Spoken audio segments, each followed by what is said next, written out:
Ya, jadi itu pengertiannya bukan secara letterlet, tapi makna yang tersirat di dalam itu artinya ketika orang memusuhi kita jangan dimusuhi.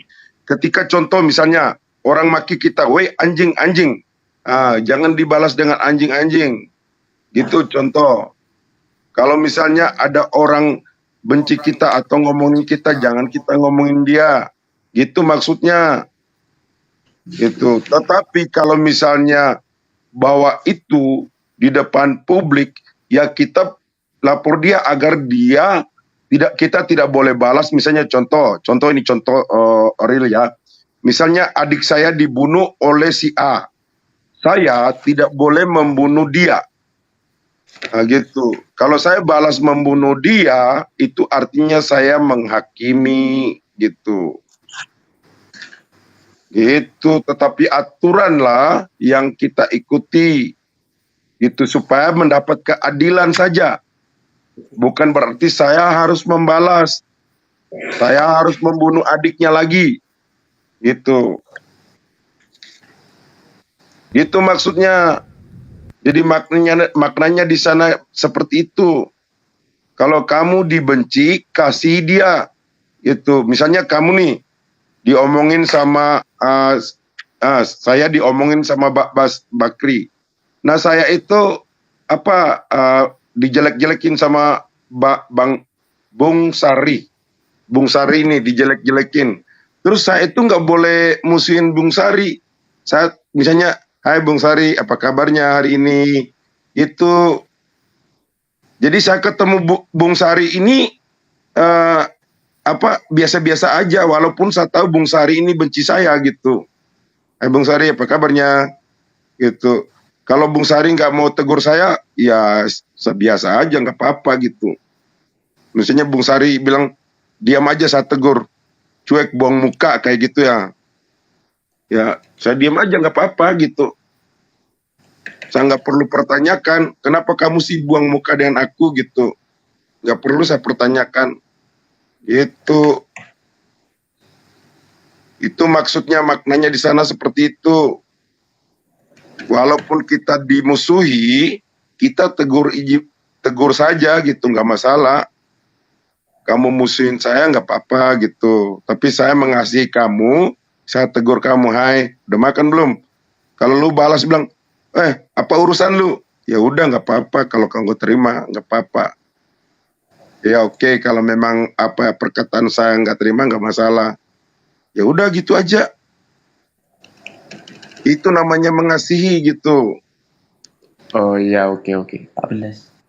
Percaya. Kalau seluruh manusia kan pas ditegur, pas ada musuhan gitu kan. Misalnya saya dengan Bung Sari ini musuhan. Terus pas ini saya tegur, hai Bung Sari, apa kabar? Lu apa tanya-tanya saya? Gue tanya aja lu marah-marah gitu. Nah itu kan cari ribut. Terus lu mau apa? Nah terus lu mau apa juga?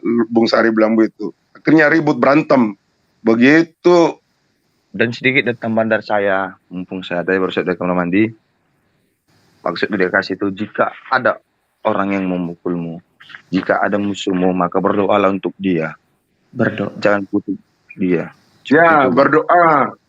Saya juga berdoa Bung Sari ini supaya jangan marah-marah saya, jangan benci saya lagi. Nanti kalau saya tegur besok lagi, saya tegur, masih benci nggak dia? Nah terus besok ketemu lagi, saya tegur Bung Sari. Saya kan udah berdoa nih. Ya Tuhan, mudah-mudahan Bung Sari ini nggak membenci saya. Besok saya tegur lagi. Nah lama-lama kan Bung Sari ini, kalau saya tegur setiap hari, saya tegur. Terus Bung Sari bilang, apa-apa lu tegur-tegur saya. Gua jalan aja, enggak, biasa aja. Iya, oke. Terima kasih penjelasannya Bang Ajak. Di dalam ayat itu jelas tertulis, ketika pipi kananmu ditampar, berilah kaki kirimu. Di alinea terakhir jelas ada perintah untuk memberikan pipi kiri. Jelas. Iya, itu bukan secara letter-letternya. Landasan Itu untuk bukan menafsiri ayat itu untuk tidak dilakukan apa? Kan itu harus dikerjakan perintah. Ketika kita ditampar ke kiri, serahkan ke kiri ini. Kan ada perintah untuk menyerahkan kembali pipi kiri. Kata Bung Ajak itu bukan begitu pengertiannya lah. Landasan untuk membatalkan ayat perintah ayat itu apa? Karena perintahnya jelas. Itu perintah Yesus. Ya, perintahnya jelas. Apakah Anda membantah perintah itu? Kalau membantah jangan dilakukan. Apa dalilnya? Itu makna, bukan makna secara letterletnya kamu dipukul terus berikan lagi, pukul lagi, kamu dicuri berikan lagi pakaian dicuri, bukan seperti itu. Ayatnya tegas, tidak menceli-menceli ke sana kemari, tegas. Lo tidak kamu entar kamu yang mau menjelaskan kitab kami atau kami yang menjelaskan kitab kami? Gua tanya dulu. Gua tanya dulu. Kami yang mau jangan marah-marah. Pak Bung, kamu kok memaksa sesuai keinginan kamu seperti kamu mau menjelaskan sebentar Pak Arjuna. Menggunakan ayat perintah menyerahkan pipi kiri. Apa landasannya? Karena ayatnya jelas. Artinya gini tuh Bung Juri, Bung Cahi. Jika pipi kanan mau ditampar. Bung Sari, saya kasih Bapak waktu 3 menit untuk bicara. Setelah itu Pak Arjuna yang selesaikan waktu bicara 3 menit, karena ini di bawah banyak Islam yang mau masuk Pak, ya. Jadi tolong dihargai Pak, ya. Yuk silakan buka cam semua. Buka ya Pak, mute-nya. Silakan. Bung Sari. Bung Sari mau tanya yang masalah Tuhan Yesus itu kan? Ya kan? Bung Sari. Buka itunya, mute-nya. Bung Sari buka mute-nya. Bung Sari buka mute-nya. Bung Sari. Oke, terima kasih. Terima kasih sudah saya buka. Ini dalam konteks ayat itu jelas ada perintah untuk menyikapi orang yang menampar. Katanya disuruh ngasih pipi kiri. Itu perintahnya jelas, ayatnya jelas. Namun ditafsiri oleh Bang Ajak itu jangan seperti itu, jangan seperti ayat itu katanya. Penafsirannya itu landasannya apa? Karena ini kan bertentang apa? Penafsiran dengan ayat itu kan bertolak belakang. Ayat itu jelas ketika ditampar disuruh memberikan pipi kiri. Tetapi penafsirannya tidak seperti itu. Apa landasannya?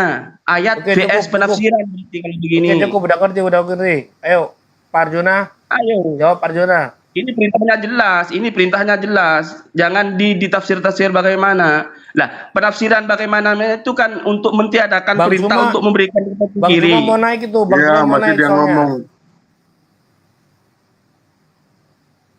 Sudah. Jadi landasannya hukum kasih. Karena Yesus berkata, kasihilah musuhmu seperti engkau mengasihi dirimu sendiri. Itu landasan utamanya.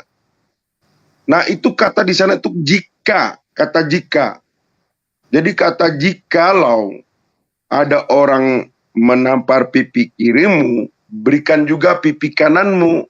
Itu makna yang tersiratnya. Jika ada orang menyakiti hatimu, jangan engkau balas menyakitinya. Biarkan saja dia terus menyakiti kamu, maksudnya. Jadi dibiarkan saja, mau menyakiti berapa banyak pun itu artinya maknanya di situ. Kamu disakiti 1 kali, biarkan dia sakiti banyak kali, nggak masalah.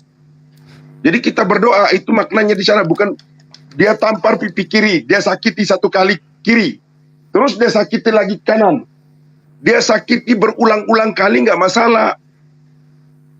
Itu jangan dibalas apa yang dia sakiti gitu, maksudnya maknanya di sana begitu. Udah Bang Junas. Ya, assalamualaikum Bang Suma. Apa kabar? Salam kenal. Waalaikumsalam. Alhamdulillah baik. Salam kenal. Salam sehat. Semoga Bang Suma dirahmati Allah, sehat terus, banyak rezeki ya. Amin. Semoga keluarganya juga aman-aman aja. Ya, apa Bang Suma? Makasih Bang, doa yang sama buat Abang. Thank you. Amin, terima kasih. Terus Bang Suma, apa yang mau dibicarakan di sini? Mau bertanya apa, Bang Sum? Ya, Pak baik. Suma. Bismillahirrahmanirrahim. Teman-teman, Ya. kalau di Al-Quran itu diterangkan di dalam surah Al-Baqarah misalnya ya. Bismillahirrahmanirrahim. Ya ayyuhalladzina amanu dakhulu fi silmi kaffa wala tattabi'u khutuwatis syaitan innahu lakum aduwwum mubin. Kalau di Islam musuh itu adalah setan. Tapi saya lihat dari data-data yang sahabat sampaikan itu justru setan itu mau dikasihi gitu. Dan itu memang saya lihat di dalam pengamalan ajaran teman-teman Kristen, mohon maaf ini. Puluhan tahun kemudian saya mengkaji, ternyata memang setan itu dikasihi. Apa pembuktian dikasihnya setan? Karena yang menyampaikan di dalam kitab saudara bahwa Yesus itu adalah anak Tuhan, itu adalah setan. Dan itu diikutin. Begitu juga yang menyampaikan bahwa Paulus itu adalah rasul Tuhan yang mengajar kepada jalan keselamatan, itu juga setan dan juga diikutin. Jadi kalau ada yang mengatakan kasihilah musuhmu, ya itu artinya kalau di Islam kasihilah setan gitu loh. Coba Anda teman-teman Kristen di sini mungkin ada yang bisa menjelaskan lebih jauh. Karena kalau kasihilah musuhmu itu sama halnya mengasihi setan. Maka wajar kemudian ketika ajaran setannya itu diikuti, diaminkan. Contoh, di dalam Kisah Para Rasul 16 nomor 16, setan teriak bahwa Paulus itu adalah utusan Tuhan yang mengajak kepada jalan keselamatan. Teman-teman Kristen ngikutin Paulus, berarti memang mengasihi setan. Silakan. Siapa yang mau jawab nih? Hitam dan putih dulu aja. Lanjut Juna. Soalnya tadi saya nggak terlalu dengar. Saya baca ini. Jadi kalau bilang mengasihi musuh disamakan dengan mengasihi setan, ya di dalam Kristen tidak seperti itu.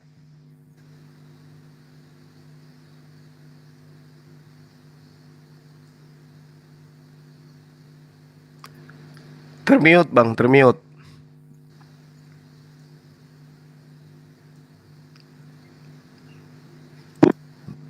Kok saya di mute? Enggak. Sorry. Lanjut, Bang. Ya mengasihi musuh tidak sama dengan mengasihi setan di dalam kekristenan. Sebab musuh itu atau sesama manusia itu bagi Kristen itu sama. Tetapi manusia itu yang sudah mengikuti iblis itu yang perlu dikasihi agar dia tidak mengikuti iblis. Justru seperti itu. Jadi pemahamannya agar dia, manusia ini, tidak mengikuti kehendak iblis.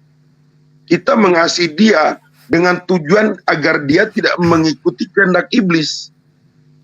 Itu maksudnya, bukan mengasihi iblis. Tetapi mengasihi manusia tadi yang telah mengikuti kehendak iblis, agar dia keluar dari kehendak iblis.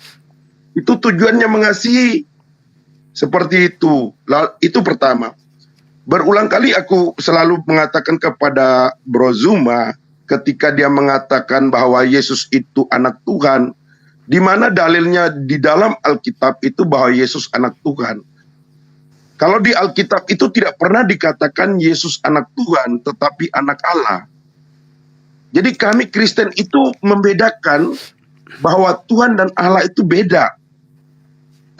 Sama tetapi bisa dibedakan pengertiannya gitu.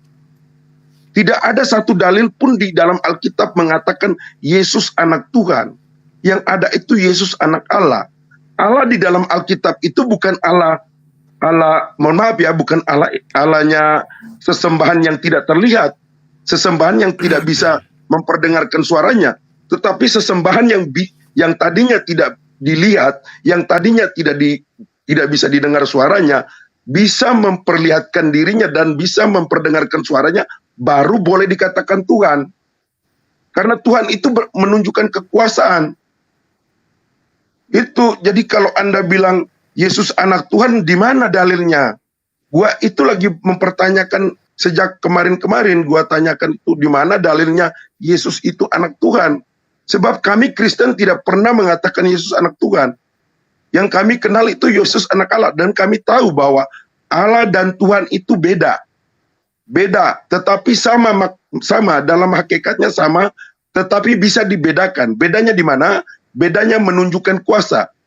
Sebab sesembahan-sesembahan yang tidak bisa menunjukkan kuasanya itu sesembahan abal-abal, maka dikatakan di satu Tawarik ayat 16 ayatnya yang ke-26, sesembahan-sesembahan di luar bangsa Israel itu sesembahan berhala-berhala karena tidak mampu menunjukkan kuasanya. Ini buktinya di mana? Buktinya di Taman Eden.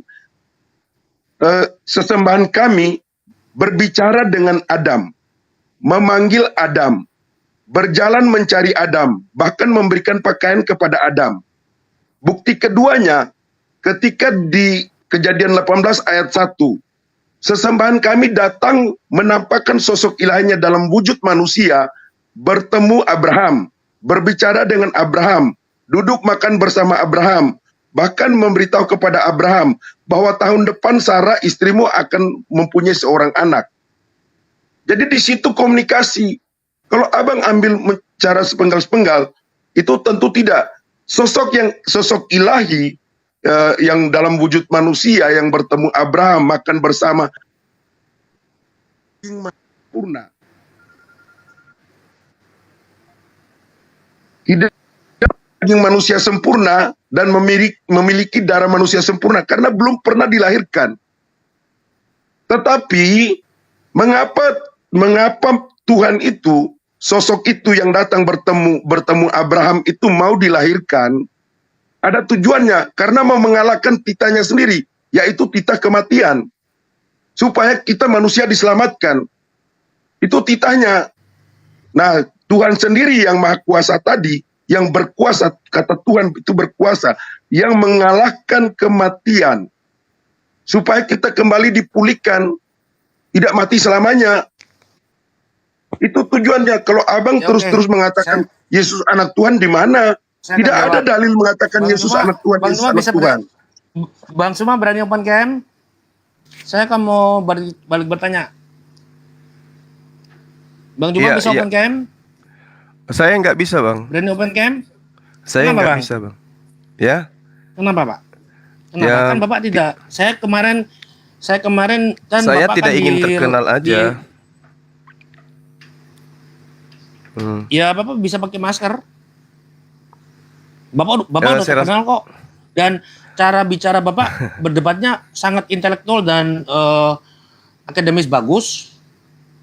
Di room saya udah berapa kali ya Bapak masuk 3 kali ada, ya kan? Iya. Jadi supaya kita lebih enak gitu debatnya. Saya rasa nggak perlu, Bang. Nggak perlu. Oke lah. Iya. Materi kita dilanjut aja.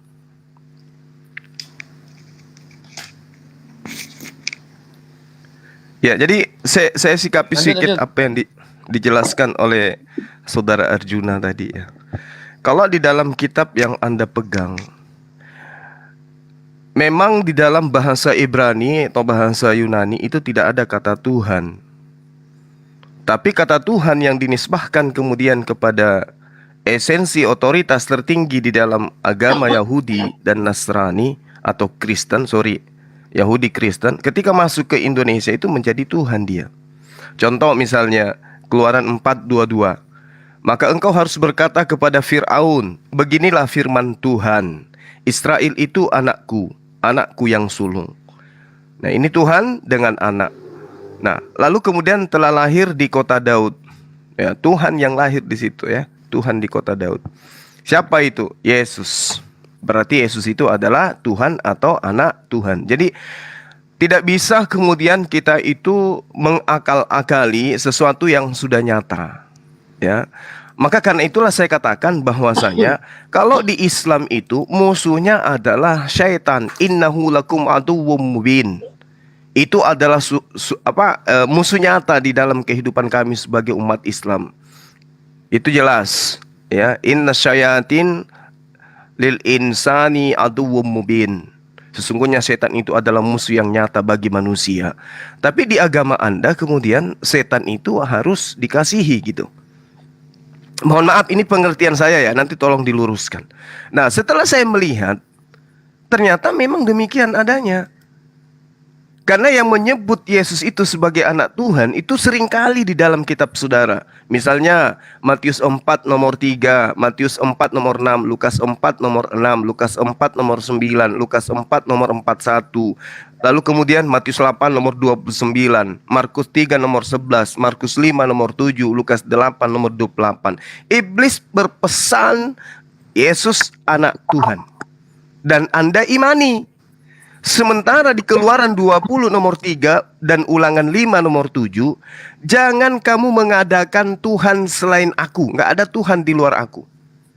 Tapi iblis mengatakan Yesus itu anak Tuhan sehingga dia jatuh pada posisi Tuhan yang adalah manusia. Dan Anda aminkan gitu loh. Kemudian yang kedua, Paulus mengatakan bahwasanya yang menyebabkan manusia jatuh ke dalam dosa itu adalah Adam. Ini tuduhan dari Paulus. Sementara di dalam Kejadian 3 nomor 13, Hawa jelas-jelas menjawab Tuhan ketika ditanya, siapa yang menyebabkan kamu jatuh sehingga kamu makan buah itu? Hawanya mengatakan ular. 1 Yohanes 3 nomor 8, asal dosa itu dari iblis. Tapi Paulus mengatakan asal dosa itu dari Adam. Lalu teman-teman mengaminkan iblisnya lolos dari tuduhan sebagai terdakwa. Melalui siapa? Melalui Paulus. Adamlah yang kemudian tersangka. Padahal pelaku utamanya adalah iblis. Teman-teman Kristen mengaminkan. 2. Yang ketiga, di dalam Kisah Para Rasul 13 nomor 16 sampai nomor 18, ada orang yang kerasukan iblis. Lalu orang itu kemudian dituntun oleh iblis untuk meneriakkan bahwa Paulus itu adalah hamba Tuhan yang maha tinggi. Paulus itu memberitakan kepada manusia jalan kepada kebenaran. Paulus kemudian risih dengan iblis itu. Ini artinya bahwa Paulus tidak ingin diketahui oleh orang banyak bahwa ajarannya mendapat dukungan, mendapat sokongan ya dari iblis. Sehingga Paulus kemudian menghardik iblis yang mengatakan dia adalah utusan Tuhan. Demi nama Yesus Kristus, aku menyuruh engkau keluar dari perempuan ini. Paulus merasa terganggu. Paulus seakan-akan tidak ingin diketahui oleh banyak orang bahwa ajarannya itu adalah ajaran yang disenangi oleh iblis. Dan lagi-lagi saya katakan kepada saudara, saudara mengaminkan Paulus itu adalah utusan Tuhan yang maha tinggi. Sedangkan Yesus mengatakan, berhati-hatilah kepada orang Farisi, berhati-hatilah kepada ahli Taurat, dan seterusnya. Dan ini Anda aminkan. Jadi kalau dikatakan mengasihi musuh itu adalah ajaran kalian, ya ini yang bisa kita lihat. Karena kenapa? Terakhir dari saya, di dalam Matius 5 nomor 29, maka jika matamu yang kanan menyesatkan engkau, cungkilah dan buanglah. Karena lebih baik bagimu jika kamu satu dari anggota tubuhmu binasa. Stop. Terlalu panjang Bang Cuma. 5 menit aja cukup. Oke, silakan. Bang Cuma, kata siapa Paulus bilang ngomong kayak gitu? Jelas-jelas di kitab Anda bahwa Nabi Adam itu makan buah itu berdosa nggak? Kata siapa, Bang? Mungkin saya tanggapi Nabi dulu, Bang. Adam, Jadi tanggapi dulu, ditanggapi apa yang dijelaskan oleh Zuma. Sendi dikasih ke Bang Arjuna, Pak Arjuna kasih ya. Oke, Ditanggapi silakan, poin-poin penting yang dijelaskan oleh Bang Juma. Poin pertama, Juma mengatakan bahwa orang Yahudi bangsa Israel tidak mengenal kata Tuhan. Benar, secara letter-let benar. Karena kata Tuhan itu bahasa Indonesia. Tetapi bahasa Ibraninya itu Adonai. Kalau Anda mencari kata Tuhan, saya bisa juga bertanya, di dalam Quran tidak ada kata Tuhan. Kalau Anda mengatakan itu, Islam sendiri di dalam Quran tidak mengenal kata Tuhan. Tidak ada kata tulisan Tuhan. Kalau Anda bertanya itu, tetapi di dalam Alkitab atau orang Yahudi itu mengenal kata Tuhan yang terjemahannya itu Adonai. Gitu, itu pertama. Lalu yang kedua, tadi Zuma menjelaskan bahwa ketika malaikat mengatakan telah lahir bagimu Tuhan Yesus Kristus, gitu, telah lahir. Nah di situ tidak dikatakan bahwa Bapaknya melahirkan Tuhan, tidak ada. Di situ ditujukan kepada objek. Objeknya siapa? Yesus, Tuhan di sana. Telah lahir Tuhan.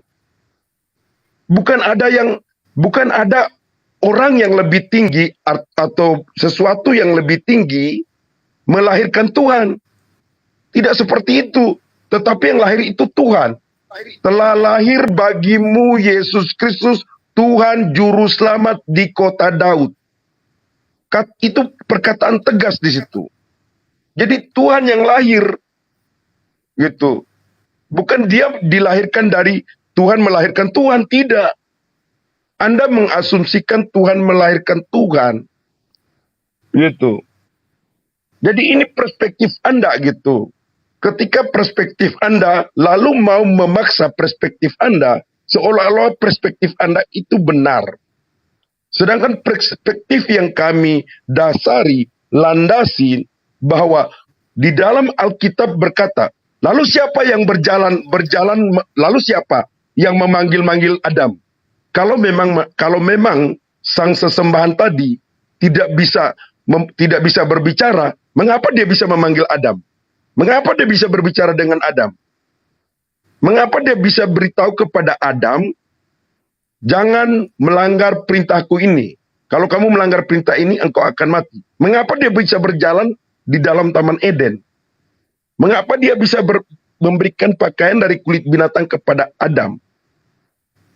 Jadi jelas ya, di 1 Tawarik tadi, 1 Tawarik 16 ayatnya yang ke-26, bahwa Allah-Allah bangsa lain itu berhala. Dikatakan di Yesaya 48 ayatnya yang ke-17. Dikatakan di sana, Akulah penebusmu yang maha kudus, Allah Israel. Ini Allah yang diterjemahkan di dalam bahasa Indonesia ya.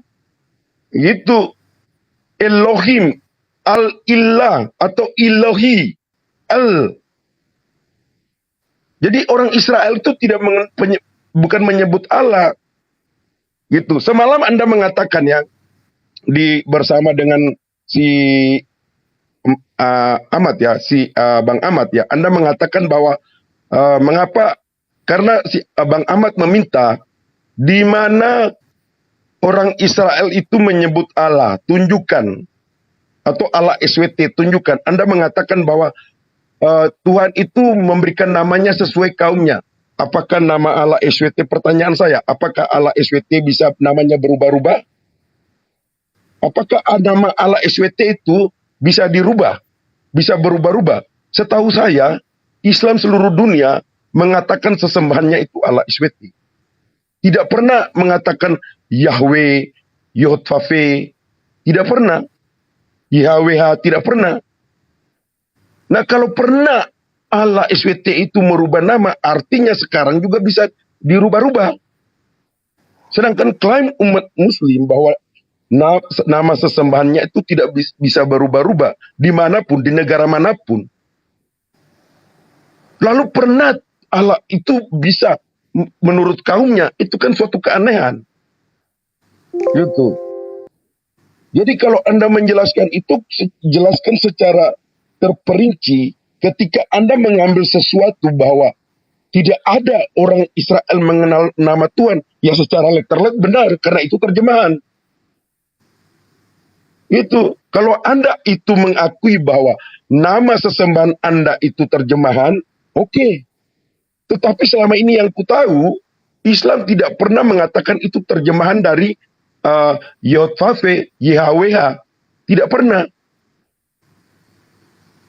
Nah, tadi Anda mengatakan bahwa Musa pun tidak pernah melihat dan tidak bisa memperdengarkan suaranya.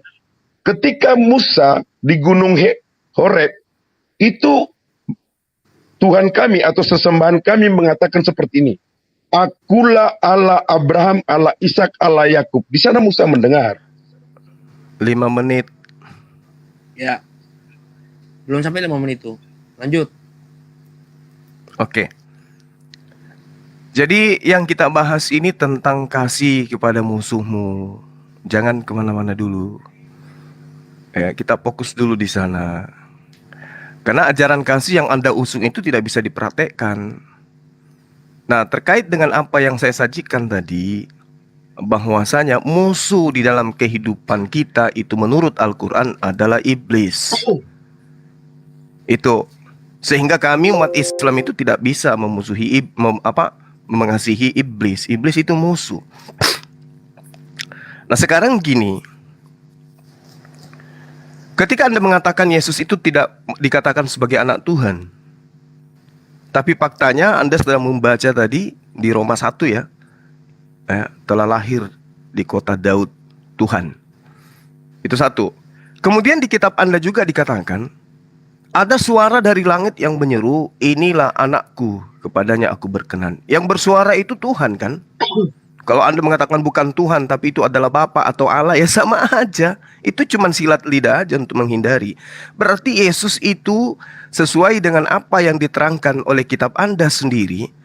Iblis banyak memproklamirkan kalau Yesus itu adalah anak Allah atau anak Tuhan atau anak Theos. Jadi Anda tidak bisa keluar dari sana. Anda sudah masuk dalam jebakan iblisnya. Sementara Tuhan di dalam ajaran Dia kepada Bani Israel itu adalah Tuhan yang pencemburu, membunuh semua orang yang menuhankan selain dirinya. Kalau ada orang yang mengajak menyembah selain dirinya, itu diperintahkan untuk dibunuh. Sementara di ajaran Anda kasih yang tidak rasional gitu loh. Nah, ketika kemudian Anda mengaminkan itu, ajaran kasih yang Anda maksud, itu sama halnya Anda tidak mengaminkan ajaran iblisnya. Kenapa saya katakan? Tadi saya uraikan dengan jelas. 1 Yohanes 3 nomor 8, yang membuat orang jatuh ke dalam dosa iblis. Hawa juga mengatakan iblis. Lalu kemudian Anda mengimani ajaran Paulusnya bahwasanya sesuai dengan ajaran Roma 5 nomor 12, yang menyebabkan manusia jatuh ke dalam dosa adalah Adam. Fitnah. Sehingga Anda harus mengaminkan Yesus harus jadi tumbal di atas tiang salib oleh propaganda iblis tadi yang merasuki Yudas. Coba Anda lihat, iblis berhasil membuat Adam meninggalkan satu perintah.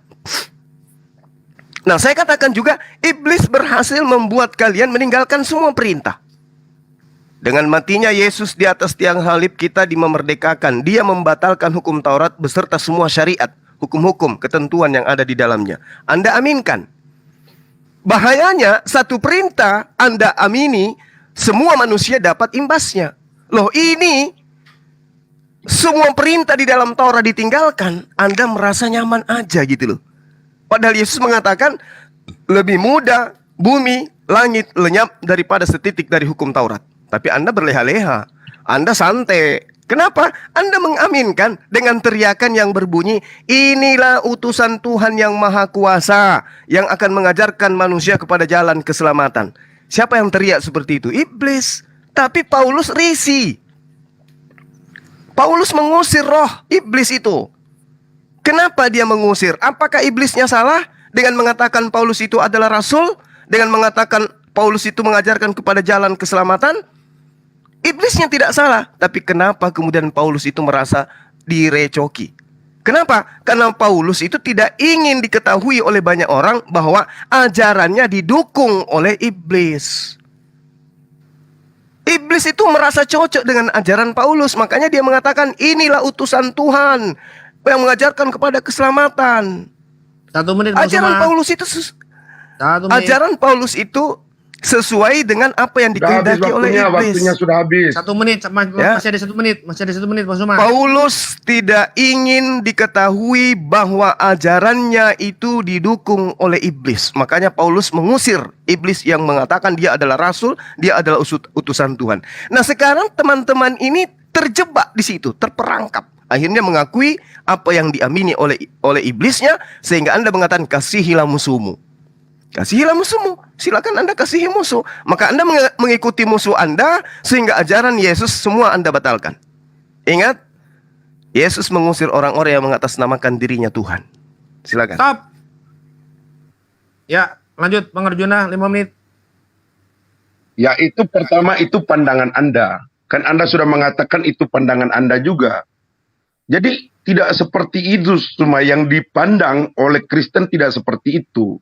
Maka saya sudah berkata berulang kali bahwa mengasihi musuh itu tidak sama mengasihi iblis. Karena musuh yang dikasih kita itu manusia. Manusia yang telah direcoki iblis. Yang kita mau kasih di sini agar dia tidak tunduk kepada iblis itu. Gitu loh. Jadi kalau Anda mengatakan itu sama, itu pandangan Anda, ya terserah Anda. Kalau Anda memandang seperti itu hak Anda untuk memandang seperti itu. Tetapi kami tidak memandang seperti itu. Kami umat Kristen tidak pernah memandang bahwa kami mengasihi iblis. Tetapi kami mengasihi manusia, sosok manusia ini. Karena manusia ini sama seperti kami juga. Tetapi dia telah direcoki iblis. Agar dia terlepas dari recokan itu. Agar dia terlepas dari tundukan terhadap iblis itu, agar dia tidak menganut pemahaman iblis, di mana iblis kalau dia menganut pemahaman iblis, seperti dikatakan di dalam kitabmu misalnya, di dalam Quran tidak diketahui, Jibril tidak pernah berkata akulah Jibril. Kalau kita menjelaskan bahwa di dalam Quranmu Jibril tidak sekalipun memperkenalkan namanya dan tidak pernah menyebutkan namanya, maka sesuai di 2 Petrus 2 itu yang kami pandang. Di 2 Petrus 2 ayatnya yang keempat mengatakan bahwa malaikat yang ada di dalam gua-gua gelap itu iblis. Jadi kami memandang seperti itu. Itu kan pandangan Anda. Nah itu yang kita mau lepas agar manusia yang menyembah si iblis ini keluar dari penyembahan iblis itu. Itu yang kami katakan mengasihi. Bukan kami mengasihi iblis. Anda salah, itu cara pandang Anda. Gitu. Ketika Anda menjelaskan seperti itu cara pandang Anda. Lalu Anda membawa suatu narasi ketika Yesus waktu saat dibaptis di Sungai Yordan, Anda mengatakan inilah anak yang kukasihi, bahwa itu seolah-olah anak Tuhan. Di situ dijelaskan mengenai makna ketritunggalan Tuhan. Kalau kita lihat di Kejadian 18 ayatnya yang Kejadian 18. Di sana Tuhan di bumi mengatakan kepada Tuhan yang di langit, menurunkan hujan panas untuk membakar Sodom dan Gomora. Anda bisa mengklaim itu, apakah posisi kejadian Tuhan yang di bumi mengatakan kepada Tuhan yang di langit agar menurunkan hujan panas untuk membakar Sodom dan Gomora? Itu sama.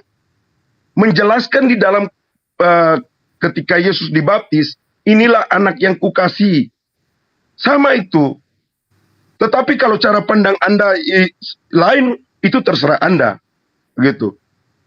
Kami tidak pernah mengamini apa yang dijelaskan oleh Anda. Ketika Paulus juga berbicara mengusir iblis dengan nama Yesus, apakah itu Anda? Itu kan cara pandang Anda. Mengatakan dengan nama Yesus. Ketika di dalam Alkitab mengatakan bahwa Yesus berkata, tidak semua orang yang memanggil aku Tuhan, tidak semua, artinya ada. Ada orang yang memanggil aku Tuhan. Cara pandang kami bahwa ada orang yang memanggil Tuhan Yesus, tetapi hidupnya tidak berkenan di hadapan Yesus, maka dia dienyakkan. Tetapi ketika orang memanggil Yesus itu Tuhan, maka ketika hidupnya berkenan di hadapan dia, itu baru benar. Seperti itu. Lalu Anda katakan juga bahwa Yesus tidak pernah mengatakan bahwa dialah Tuhan. Sedangkan di dalam Alkitab mengatakan di Yohanes 13 ayatnya yang ke-24 kalau nggak salah. Ini kalau nggak salah ya. Saya nggak hafal ayatnya masalahnya. Nah, dikatakan di sana bahwa jika engkau menyebut aku guru dan Tuhanmu, Cara pandang Anda itu tidak sama gitu dengan cara pandang kami. Anda jangan mengatakan bahwa Anda sedang berusaha cara pandang Anda untuk mengeliminir cara pandang kami. Sedangkan cara pandang kami ketika Yesus berkata, "Aku berkuasa di surga, di bumi, dan di dunia orang mati." Aku telah diberikan bahwa kuasa di bumi dan di dunia orang mati. Apakah cara pandang kami kita mengatakan Tuhan di surga, Tuhan di bumi, Tuhan di dunia orang mati? 5 Tentu menit. tidak. Tetapi kami memandang bahwa ketika Yesus berkata, "Aku berkuasa di surga, di bumi, di dunia orang mati," 5 menit. maka kita akan Masih belum, mengatakan masih Tuhan. ada 2 menit, masih ada 2 menit. Hah? Saya Masih tambahkan ada 2 sedikit menit. Bang Di sini, Arjuna. Jadi cara pandang Di Anda sini kita jangan masih membawa time cara juga, Bro. pandang Anda Hitam lalu dan putih, diam dulu. seolah-olah Hitam dan mau putih, diam dulu. mengeliminir cara Bapak, pandang hitam kami. dan Oh, putih, tentu diam dulu. beda. Karena Anda tidak memiliki kitab Taurat, walaupun misalnya Anda baca, tetapi Anda tidak paham. Walaupun Sudah karena 6 menit. karena Anda membaca dengan tujuan mencari kesalahan-kesalahan Alkitab. Kalau kami membaca Alkitab bukan cara pandang untuk mencari-cari kesalahan, tetapi kami membaca dituntun oleh Roh Kudus. Kami berdoa dulu. Lalu kami mengkritik Alkitab. 6 Ketika menit. kita mengkritik Alkitab misalnya 1 contoh. menit, 1 menit, masih ada 1 menit. Ya, contoh, ketika kita mengkritik Alkitab, kami mengkritik Alkitab. Mengapa sesembahan kami mengatakan dia bukan manusia, dia tidak bisa berbicara, dia tidak bisa dilihat. Bahkan di Yohanes Iya, tema kita di 18, sini udah Yohanes 6 menit lewat. 18 atau nggak salah ya. Nggak apa-apa. Yesus Ajaran berkata, kasih kan gitu. ya ini kasih. Kasih itu kita tidak mengasihi. Artinya kita Kasih mengasihi itu 6 sesama menit manusia, dibilang bukan 5 kita menit. mengasihi Stop, bukan cara kasih. pandang Anda. Stop. Udah. Lanjut Bang Suma. Itu kan cara pandang Anda, bukan cara pandang kami. Terus kami mau mengikuti cara pandang Anda? Ya tentu Stop, tidak. Pak. Stop, Karena Pak. kami menggunakan cara pandang kami. Stop Pak. Ya. Tadi Bang Suma. Udah. Iya. Baik. Ini saya membahas kitab Anda loh. Saya menguraikan kitab Anda, tapi ternyata kitab Anda itu cara pandangnya berbeda dengan Anda. Sekarang Anda mengambil 2 Petrus 2. Apa Anda malu di situ membawa data itu? Harusnya Anda malu loh. 2 Petrus 2 itu membahas tentang orang Yahudi loh. Sebagaimana nabi-nabi palsu dahulu tampil di tengah-tengah umat Tuhan, demikian pula di antara kamu. Kamu ini apa? Bani Israel. Akan ada guru-guru palsu. Akan ada guru-guru palsu di antara mereka. Mereka akan memasukkan pengajaran-pengajaran sesat yang membinasakan. Siapa mereka ini? Guru-guru palsu yang datang kepada siapa? Yang datang di tengah-tengah Bani Israel. Makanya Yesus selalu minta waspada kepada ahli Taurat, waspada kepada orang Farisi, waspada kepada orang Saduki. Ya. Kenapa? Karena di tengah-tengah mereka itu akan ada pengajar-pengajar palsu. 1 Yohanes 2 nomor 18 nomor 19. Antikristus itu memang berasal dari tengah-tengah kita. Penyesat itu berasal dari tengah-tengah kita. Nah, inilah yang saya katakan, siapa yang memasukkan pengajaran iblis itu, yang membatalkan semua hukum Tuhan. Sementara Yesus sendiri mengatakan, lebih mudah langit dan bumi itu lenyap daripada setitik dari hukum Taurat itu dibatalkan. Tapi apa kata iblisnya? Dengan matinya Yesus, dia telah membatalkan semua hukum Taurat dan segala ketentuan, ketetapan, hukum-hukum yang ada di dalamnya. Yang mana yang benar ini? Yesusnya atau Paulusnya? Sementara Yesus mengatakan waspadalah kepada ahli Taurat. Paulus itu ahli Taurat, dia murid dari Gamaliel. Sementara Anda mengaminkan itu. Data akuratnya saya sudah katakan kepada Anda. Saya mengatakan apa tadi? Di Kisah Para Rasul diceritakan itu. Sementara kami di dalam Islam, fatalaqqa Adamu min rabbih kalimatin fataba alaihi innahu huwat tawwabur rahim. Kemudian Adam menerima beberapa perintah dari Tuhannya. Lalu dia pun bertaubat kepada Tuhannya. Sungguh Allah Maha Penerima taubat dan Maha Penyayang. Doa daripada Adam dikabulkan. Kesalahannya diampuni sehingga tidak ada dosa waris di Islam itu yang dosa waris yang nantinya akan ditebus di atas tiang salib dengan membatalkan semua aspek hukum-hukum Tuhan. Nah, sekarang Anda mengaminkan adanya penghapusan pembatalan daripada hukum-hukum Tuhan kepada Bani Israel. Galatia 3 nomor 13. Ya. Yesus membatalkan dengan kematiannya di atas tiang salib. Itu adalah kutukan katanya. Sejak kapan Tuhan mengatakan hukum-hukumnya adalah kutukan? Sejak kapan Yesus mengatakan hukum-hukum Tuhan yang ada di dalam Taurat itu adalah kutukan? Sejak kapan? Di mana Yesus mengajarkan itu? Justru Tuhan mengatakan, kasihilah Tuhanmu dengan cara menjalankan dengan setia kewajibanmu, dengan melaksanakan perintahnya, ketentuannya, aturan-aturannya. Ulangan 11 nomor 1. Ulangan 28 nomor 1. Bahkan Tuhan mengatakan, terkutuklah orang yang tidak mempraktekkan hukum Taurat dengan perbuatan. Itu kata siapa? Kata Tuhannya Yesus. Lalu apa kata Yesus? Di dalam Matius 5 nomor 19. Dari data 15-nya di Matius 5, jangan kau menyangka aku datang untuk meniadakan. Sebelum langit bumi lenyap, tidak setitik pun dihilangkan, meski yang paling terkecil. Barang siapa yang menghilangkan, yang melakukan hal itu, lalu mengajarkan kepada orang lain, maka dia akan menempati tempat terendah. Di mana? Di kerajaan Tuhan. Apa itu? Neraka. Dan Anda mempraktekkan ketika iblis memproklamirkan bahwa Yesus mati di atas tiang salib dengan tujuan menghapuskan hukum Taurat, membatalkan, Anda mengaminkan. Makanya ajaran Yahudi dan ajaran Kristen itu tolak menolak. Yang satu masih menjalankan Taurat, yang satu menghapuskan Taurat. Itu kan jelas kan?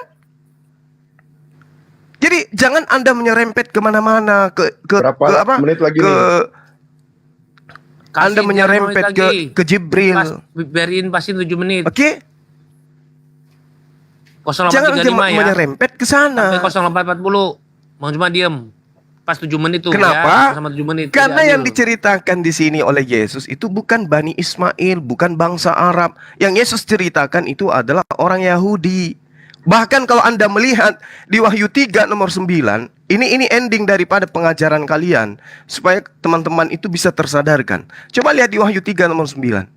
Lihatlah beberapa dari jemaah iblis, yaitu mereka yang menyebut diri mereka sebagai orang Yahudi, tetapi sebenarnya tidak demikian, melainkan mereka itu adalah pendusta.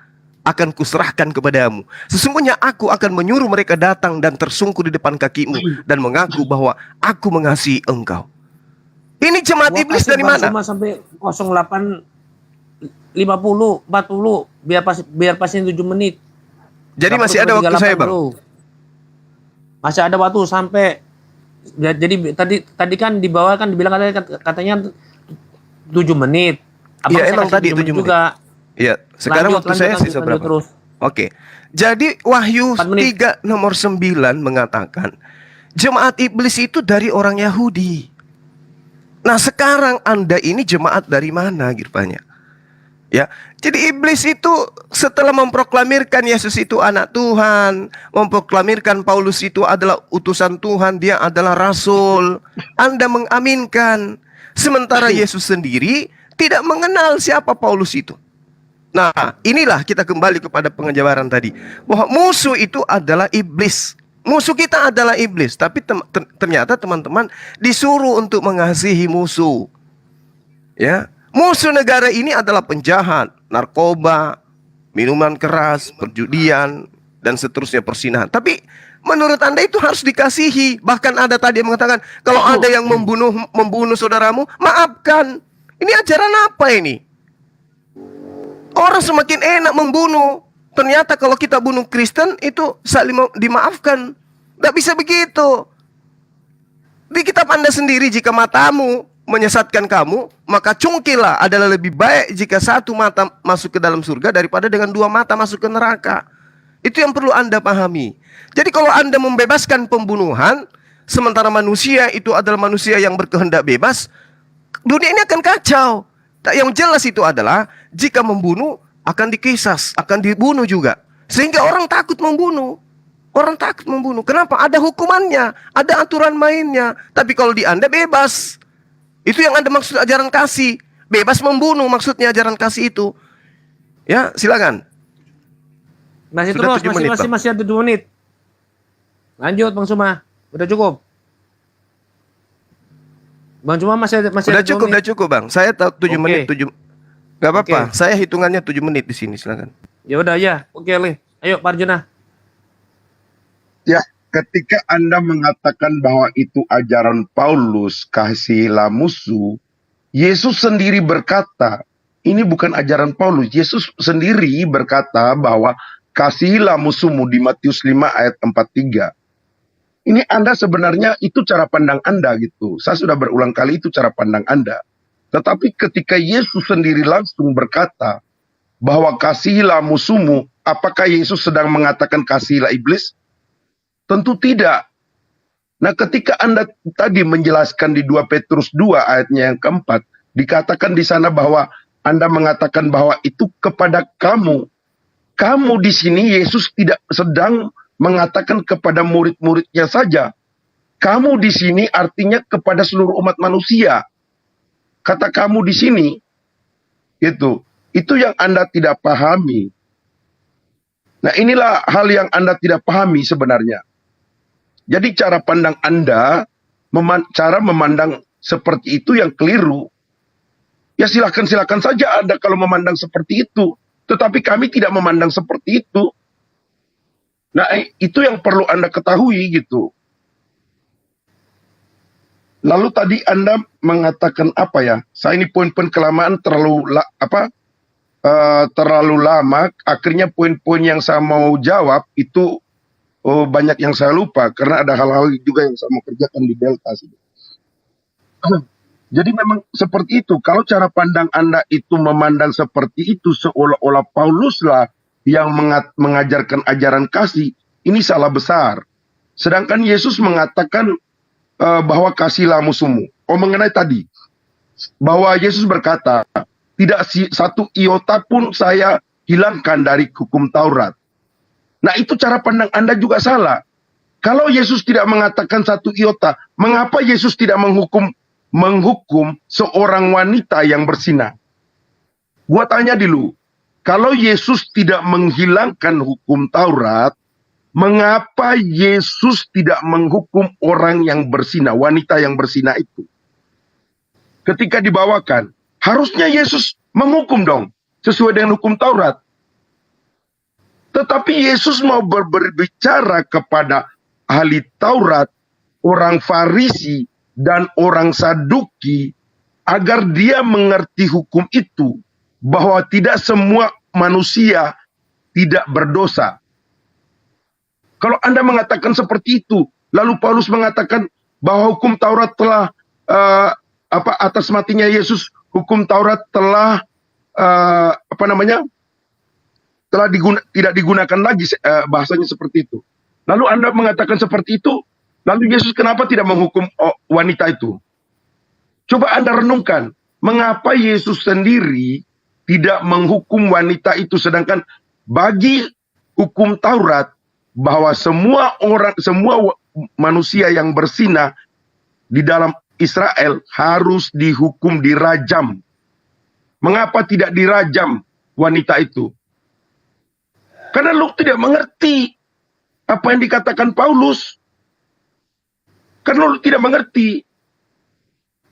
Itu tidak satu iota pun hukum yang misalnya di dalam 613 hukum Taurat, apakah orang Israel bisa menjalankannya? Tentu tidak.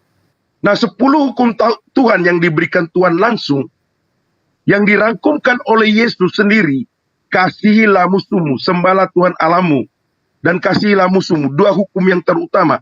Bahkan Yesus secara terperinci mengatakan soal berzina di dalam 10 hukum Taurat, Taurat Musa. 10 hukum Taurat yang diberikan langsung oleh Tuhan sendiri. Itu dasar atau undang-undangnya. Dikatakan di sana jangan berzina.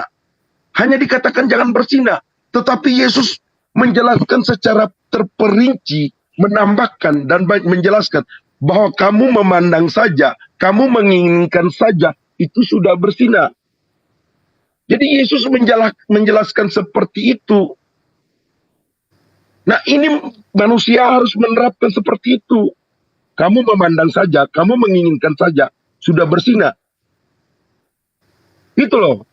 Nah, cara pandang kamu itu beda. Kalau kamu mengatakan tadi, makanya saya katakan tadi, ketika kamu mengatakan bahwa Paulus justru mengatakan bahwa hukum Taurat itu menjadi kutuk, ya itu jelas benar. Karena cara pandang orang Yahudi bahwa hukum Taurat itu harus dilaksanakan. Ketika Yesus makan ketika Yesus orang-orang Yahudi menegur Yesus, mengapa kamu tidak makan? Mengapa kamu makan tidak mencuci tangan? Sebab hukum kami makan itu harus mencuci tangan. Tetapi Yesus berkata, kamu itu seperti gentong yang berisi air, yang berisi sampah di dalamnya. Kelihatan di luarnya itu bersih, tapi di dalamnya itu kotor. Di dalam kamu itu jahat. Itu yang kamu tidak paham, kata-kata Yesus. Disinilah yang kamu tidak paham apa yang dijelaskan oleh Paulus. 5 Cara menit. pandang kamu seolah-olah mengatakan bahwa kok Paulus ini masih ada 1 menit lagi. Paulus ini merubah-rubah apa yang dijelaskan 845. oleh Yesus. Nah, ini cara pandang kamu yang salah, Zuma. Kalau kamu bilang Yesus tidak, saya tegaskan sekali lagi. Stop. Udah. Ya, lanjut Bang Zuma. Iya, oke. 5 menit. Anda selalu ya, sampai 5 menit aja, Bang. Anda selalu mengatakan cara pandang saya itu salah. Yesus tidak menghakimi wanita itu, kenapa? Karena Yesus bukan hakim saat itu. Salah tempat orang mengadu. Kenapa mengadunya ke Yesus? Kalau Kedua, Yesus tidak menghakimi saat itu, kenapa orang Yahudi, para imam membawa ke situ? Berarti mereka sedang bodoh dong. Enggak. Siapa yang menjadi saksi kemudian? Kan Yesus mengatakan, Taurat itu berdasarkan pengajaran Yesus dalam Yohanes 8 harus 2 saksi. Nah, kalau ingin mengatakan ada 2 saksi, ya harus diinterogasi dulu kesaksiannya seperti apa, dan seterusnya. Tidak seketika itu ada yang melapor lantas. Begitu. Yesus mengatakan siapa yang tidak berdosa hukumlah. Nanti aja dibantah, jangan kepanasan. Anda kan bukan pengikut Yesus. Bang Arjuna, diam Anda dulu. bukan Bang Arjuna. pengikut Yesus. Anda Terus. pentuhan Yesus. Kenapa panas? Santai, relax. Saya Anda bukan tidak panas, pengikutnya. Bang. Anda Bang Arjuna, pentuhannya. stop dulu. Bang Arjuna, stop dulu. Biar Bang Juna. Bang Arjuna. Aduh, ini debatnya kakak. Yesus saat itu langsung mengatakan siapa yang tidak berdosa hukumlah wanita itu, Bang. Itu Yaudah, kata debat Yesus, lah. bukan suruh panggil 2 saksi. Kalau bisa beri Anda jangan lari kesempatan kemana-mana. teman-teman lain juga, Bang, menanggapi. Ya tunggu Sabar dulu dong, Bang, Bang Arjuna. sabar. Kan 5 menit. Yesus bro. kenapa Yesus tidak menghakimi? Karena Yesus sendiri mengatakan di dalam kitab yang Anda pegang, Yohanes 16 nomor 12, masih banyak hal yang harus kukatakan kepadamu. Masih banyak yang ingin diajarkan oleh Yesus, tetapi kamu belum sanggup untuk menanggungnya. Jadi Yesus itu tidak datang kemudian memaku mati itu semua. Yang pasti dia tidak menghilangkan. Harus ada pengadilan yang menentukan. Kesaksiannya harus betul-betul diakui. Kesaksiannya itu adalah betul. Bukan hanya mengatakan, saya melihat. Tapi harus diinterogasi sedetail mungkin. Karena keadilan itu harus tercipta. Keadilan itu tidak bisa seperti itu. Begitu dilaporkan langsung main tangkap, langsung eksekusi. Tidak seperti itu. Ya. Nah, lalu kemudian di dalam Ulangan 30 nomor 11, ketika Anda mengatakan Taurat itu sulit dijalankan, itu dibantah oleh kitabnya Nabi Musa yang Anda imani. Ulangan 30 nomor 11 itu mengatakan, sebab perintah yang kusampaikan kepadamu pada hari ini tidaklah terlalu sukar bagimu dan tidak pula terlalu jauh. Apa yang sulit rupanya di hukum Taurat itu? Lebih sulit ajaran yang Anda amini sekarang. Apa itu? Yohanes 1 Yohanes 2 nomor 6. Barang siapa mengatakan bahwa ia ada di dalam Yesus, maka ia wajib hidup sama seperti Yesus hidup. Itu lebih berat, Bung, daripada hukum Taurat. Jadi jangan Anda ngadi-ngadi ya membawa data. Kemudian di dalam Yohanes 8 nomor 51, aku berkata kepadamu, sesungguhnya barang siapa menuruti perkataanku, ia tidak akan mengalami maut sampai selama-lamanya. Ini lebih berat. Apa buktinya lebih berat? Belum ada orang Kristen yang panjang usianya sampai 200 tahun. Sampai 150 tahun. Apalagi tidak merasakan maut. Berarti kalau percaya perkataan Yesus, orang tidak mengalami kematian selama-lamanya. Tidak disentuh oleh kematian. Artinya hidup kekal. Tapi faktanya Kristen bermatian. Artinya ini lebih sulit daripada hukum Taurat. Sementara di dalam hukum Taurat mengatakan, barang siapa yang menuruti firmanku, perkataanku, setia menjalankan semua ketetapanku, itu diterangkan di dalam Ulangan 6, maka dia akan memperoleh hidup. Itu tidak ada yang berat di dalam hukum Taurat itu. Yang ada, Bani Israel itu memang bangsa tegar tengkok. Diperintahkan A, dia menjalankan B. Diperintahkan B, dia menjalankan C. Itu Bani Israel. Yesus datang ditolak. Padahal kedatangan Yesus hanya untuk mengajar mereka untuk kembali kepada hukum Musa. Ditolak. Malah Yesus itu ya dibolak-balikkan ajarannya. Dia adalah Bapa yang datang dalam rupa manusia. Dia adalah anak Tuhan. Dia adalah penebus dosa waris dan seterusnya. Dibolak-balikkan ajarannya. Ajaran yang begitu mudah, hanya dikatakan sujud menyembah, berpuasa, bersunat, jangan makan babi, dianggap sulit. Apanya yang sulit? Sementara Tuhan sendiri mengatakan, sebab perintah ini yang kusampaikan kepadamu pada hari ini tidak terlalu sukar bagimu dan tidak pula terlalu jauh. Kalau kelamaan kehilangan poin saya.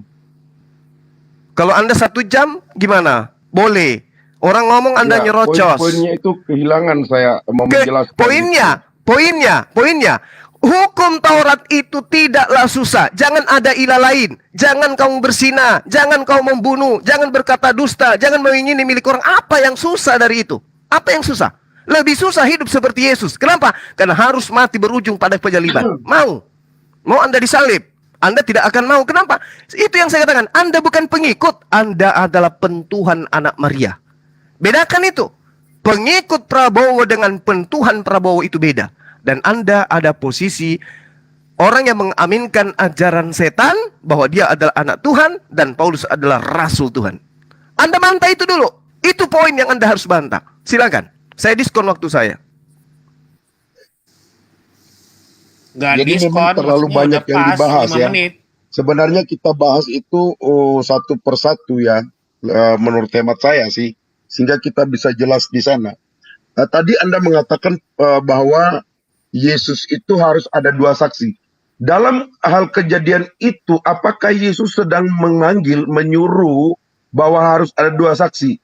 Anda mengklaim bahwa ketika kejadian di mana orang Yahudi, ahli Taurat, para imam, orang Farisi dan Saduki membawa orang yang berzina itu lalu mengambil satu dalil di mana Yesus mengatakan harus ada 2 saksi. Itu beda konteksnya. Di sana beda konteks, di mana konteks itu tentang pembuktian dalam hal mewartakan, dalam hal memberitakan Injil. Dalam hal lain konteksnya. Tetapi saat kejadian itu, Yesus tidak pernah berkata, panggillah beberapa saksi. Tidak pernah. Kalau Anda baca di dalam peristiwa itu, tidak ada satu kata pun Yesus mengatakan, panggillah saksi 1-2 orang. Tidak pernah. Tetapi Yesus berkata tegas di situ, siapa yang tidak berdosa, hukumlah wanita ini. Hukumlah wanita ini. Itu kata Yesus tegas. Tetapi Anda membawa dalil yang konteksnya lain. Ini saya tidak tahu makna Anda yang sedang Anda memutarbalikkan fakta yang terjadi. Kecuali di saat kejadian itu Yesus berkata, hukumlah wanita ini, bawalah saksinya. Di dalam Anda harus mengerti konteks. Disinilah Anda yang tidak paham ketika Anda mencomot-comot ayat dari A lalu menyatukan ke B, B dari C menyatukan ke B. Karena Anda tidak paham konteks. Anda hanya seolah-olah konteks yang lain membawa ke satu konteks. Jadi kita berbicara kasih. Yesus jelas-jelas mengatakan bahwa kasihilah musuhmu. Apakah Yesus sedang mengatakan bahwa kasihilah iblis? Artinya Anda sementara menghujat Yesus di sini. Dikatakan antikris. Antikris, apakah Anda percaya bahwa Yesus itu Kristus? Tentu tidak. Lalu Anda mengatakan bahwa bahkan orang Yahudi itu menolak Yesus. Orang Yahudi tidak secara general Tetapi orang Yahudi yaitu ahli Taurat, para imam, para rabi, orang Saduki, orang Farisi. Anda tidak tahu orang Farisi itu apa, orang Saduki itu apa. Orang Saduki itu orang-orang yang hanya tidak percaya kepada kitab para nabi, tetapi percaya kepada kitab Taurat. Ini yang Anda tidak paham begitu. Tetapi orang Yahudi, yaitu contoh Imam Kayafas, mengapa dia menolak Yesus? Karena Yesus menyamakan dirinya dengan Allah. 1 menit. Jadi Yesus itu sedang menyamakan diri dengan Allah ketika orang Yahudi paham, si Imam Kayafas ini paham bahwa ketika dia bertanya kepada Markusnya yang ke-61, Markus ke-4, berapa ya? Sorry, aku tidak hafal. Makanya aku ulang-ulang tidak hafal ya. Dikatakan bahwa apakah engkau anak Allah dari yang terpuji itu? Karena Imam Kayafas itu ngerti dan tahu bahwa anak Allah yang terpuji itulah Tuhan. Anak Allah yang datang bertemu Abraham itu disebut Tuhan. Orang Yahudi itu ngerti. Maka Imam Kayafas langsung merobek pakaiannya. Untuk apa kita butuh saksi? Karena dia sendiri telah mengatakan tidak butuh saksi di situ. Yesus mengatakan sendiri Stop. bahwa aku. Dah, lanjut, Bang Suma. Ini teman-teman, maaf. Saya tidak bisa lanjutkan diskusi karena saya sedang menjelaskan. Dan poin-poinnya terlalu banyak. Gitu. Jadi kita mungkin bisa fokus kepada satu hal, jangan mengkomparkan kemana-mana tentang kasih tadi. Dan mohon maaf Bro Suma, saya ini ada urusan.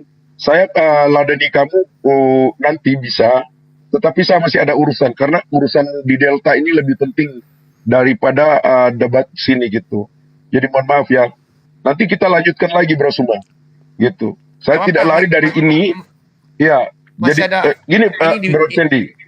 Nah, mungkin Iya, ada iya, teman-teman iya, lain silakan dilanjutkan tentang kasih ini. Ada. Ya, silakan dilanjutkan. Saya ada urusan di Delta. Mohon maaf karena urusan ini yang tidak bisa saya tinggalkan. Ya mohon maaf ya Bro Masih Suma. ada hitam dan- Nanti Oke, waktu siap. lain kali Hitam dan bisa putih kok. dengan saya juga nggak apa-apa. Iya, silakan. Saya boleh yang tadi ya. Bentar. Pak Hitam dan Putih aktif. Hitam dan Putih. Ya Bang, Aktif? aktif. Aktif. Oh siap. Oke lanjut. Oke. Baik. Ya, Bang Suma. Ya. Jadi ketika Lanjut. Anda saudara kita tadi membawa adanya wanita yang dituduh sebagai pesina.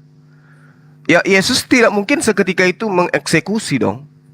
Lagian belum ada manusia kemudian yang dieksekusi oleh Yesus. Ya, belum ada. Sementara pada masa itu banyak kejadian-kejadian pelanggaran-pelanggaran hukum Taurat. Yesus tidak melakukan eksekusi kecuali mengeksekusi babi. Itu yang Yesus lakukan, mengeksekusi babi, yes. Memasukkan iblis ke dalam babi, lalu babi itu berjatuhan ke dalam jurang, yes. Dia belum pernah mengeksekusi siapapun. Nah, kalau dikatakan tentang antikristus, ini artinya bukan anti terhadap penyembahan kepada manusia bernama Yesus, bukan. Tapi antikristus itu adalah anti terhadap ajaran, anti terhadap perkataan yang terlontar dari mulut Yesus. Itu antikristus. Ada kesaksianku yang lebih penting dari Yohanes. Apa itu? Bahwa semua pekerjaan yang aku lakukan, pekerjaan itulah yang bersaksi tentang aku, bahwa Bapa yang telah mengutus aku. Apakah teman-teman Kristen ini anti terhadap kesaksian Yesus itu? Anti, Pak. Yesus mengatakan hidup kekal itu adalah mereka mengenal engkau satu-satunya Tuhan yang benar, dan mengenal aku yang engkau utus. Apakah teman Kristen anti terhadap hidup kekal yang menurut Yesus itu benar? Anti, Pak. Tapi ketika kemudian Paulus mengatakan dengan matinya Yesus di atas tiang salib, dia telah membatalkan hukum Tuhan dan segala ketentuan yang ada di dalamnya. Apakah kemudian orang Kristen anti? Tidak. Orang Kristen kongko-kongko kemudian untuk mengaminkan itu.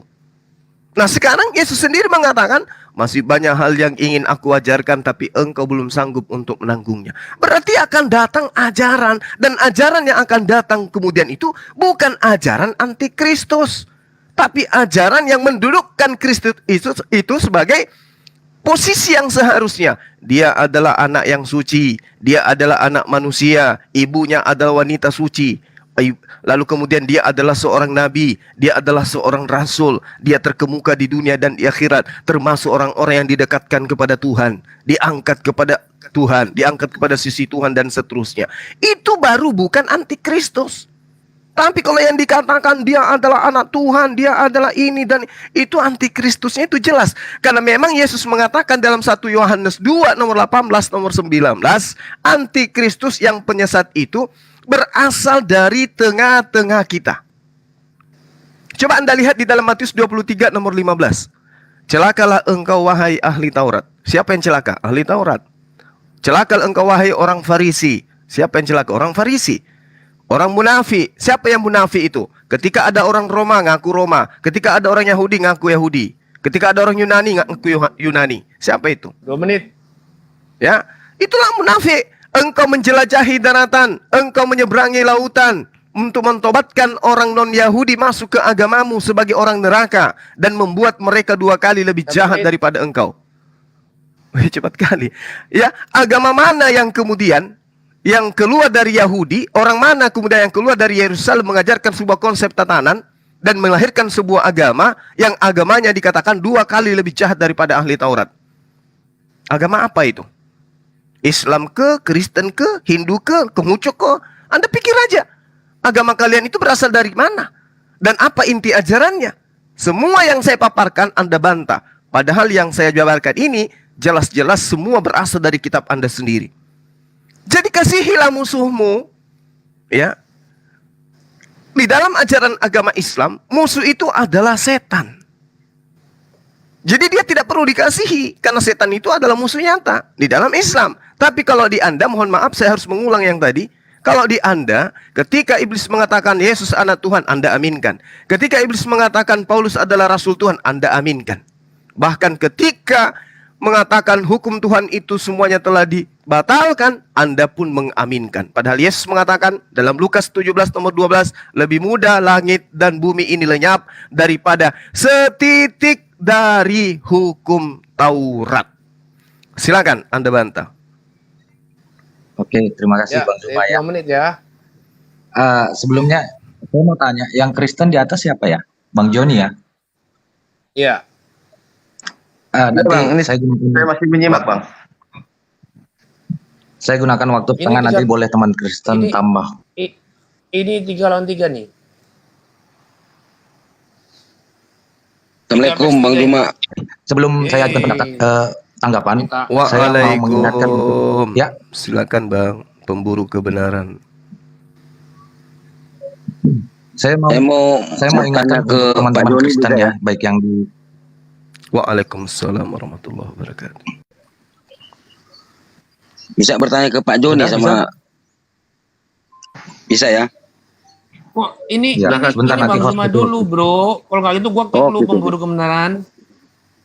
Ntar lu. Jadi sudah bisa bicara Bang? Ayo. Silakan. Oke. Waktu Anda 5 saya mau menit tadi mengingatkan- sampai 09 Oke. 09 09 07 08. Silakan lanjut. Oke, jadi gini, saya mau mengingatkan buat teman-teman Kristen di Taiping ya, bahwa memang sifat pola iblis itu memutarbalikkan firman Tuhan, itu yang harus kita garis bawahi ya. Jadi mengenai Bang Zuma membacakan ayat tadi, tidak satu iota pun dihapuskan dari hukum Taurat sebelum semuanya tergenapi dengan dikatakan di situ Yesus Kristus menggenapi hukum Taurat, bertolak belakang dengan ajaran Paulus yang mengatakan hukum Taurat telah dibatalkan. Begitu Bang Zuma ya. Jadi kita ingat Iya. bahwa pada saat Yesus berkata seperti itu, dia menggenapi hukum Taurat. Dan ketika dia sudah disalibkan di kayu salib, dosa kita sudah ditebus, maka hukum Taurat telah digenapi. Makanya di Efesus 2:15 itu dikatakan, sebab dengan matinya sebagai manusia, ia telah membatalkan hukum Taurat dengan segala perintah dan ketentuannya. Jadi Tuhan sendiri yang punya otoritas untuk memberikan hukum kasih karunia yang baru. Jadi ketika di ayat lain dikatakan tidak ada satu manusia pun yang bisa melakukan hukum Taurat, dan hukum Taurat kita terikat oleh dosa. Jadi seperti itu. Jadi setelah Tuhan Yesus mati di kayu salib, maka tergenapilah semua hukum Taurat.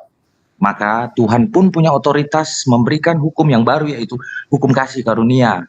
Jadi sehubungan dengan perempuan yang tadi juga mau dihukum oleh orang-orang Yahudi, dilempari, dirajam. Kenapa tidak dirajam? Karena Tuhan sendiri pun memberi contoh. Dia pun sebagai yang maha kuasa masih memberi kesempatan kepada manusia. Kenapa kita sebagai manusia langsung menghakimi? Seperti itu Bang ya. Jadi jangan kita memandang dari sisi negatif untuk membaca firman Tuhan. Kita harus pandang dari sisi positif. Karena firman Tuhan ini diberikan kepada manusia untuk menjadi pedoman, petunjuk hidup, hidup yang sempurna sama seperti di dalam surga. Seperti itu Bang. Nah, kalau saya kembalikan lagi kepada Bang Zuma, kasihilah musuhmu, Allah sendiri mengasihi setan loh. Ketika Adam terusir, iblis terusir dari surga, terus iblis memohon kepada Allah, berikan kesempatan kami untuk menggoda Adam dan Hawa. Ujuk-ujuk iblis bisa masuk lagi ke surga, padahal dia sudah terusir. Kan seperti itu, justru Allah yang memberi izin, Allah yang saya anggap memberi kesempatan, Allah yang saya anggap mengampuni iblis untuk kembali menggoda Adam dan Hawa. Itu yang mengasihi namanya. Silakan teman Kristen yang lain tambahkan. Masih lanjut, masih ada waktu 3 menit. Ya langsung Bang Zuma aja, saya diskon waktunya. Silakan Bang Zuma jawab. Bang Zuma. Oke, baik. Terima kasih, teman. Ya.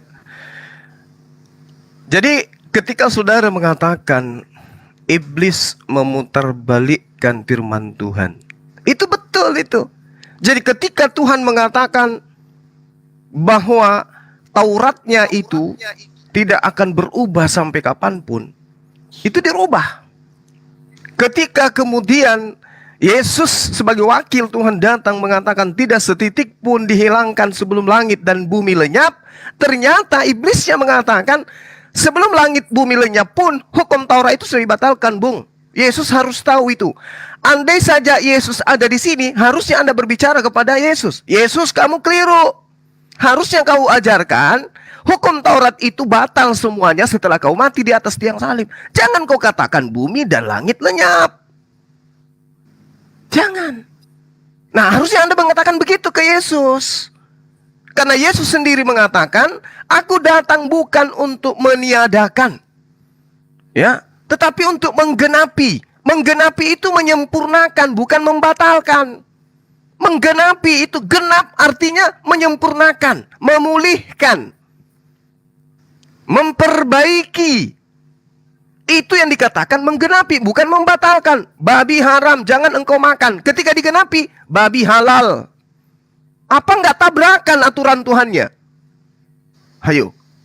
Jangan ada padamu manusia yang tidak bersunat. Jika ada, habiskan, hukum, bunuh. Karena dia telah membatalkan hukum Tauratku, hukum kekalku.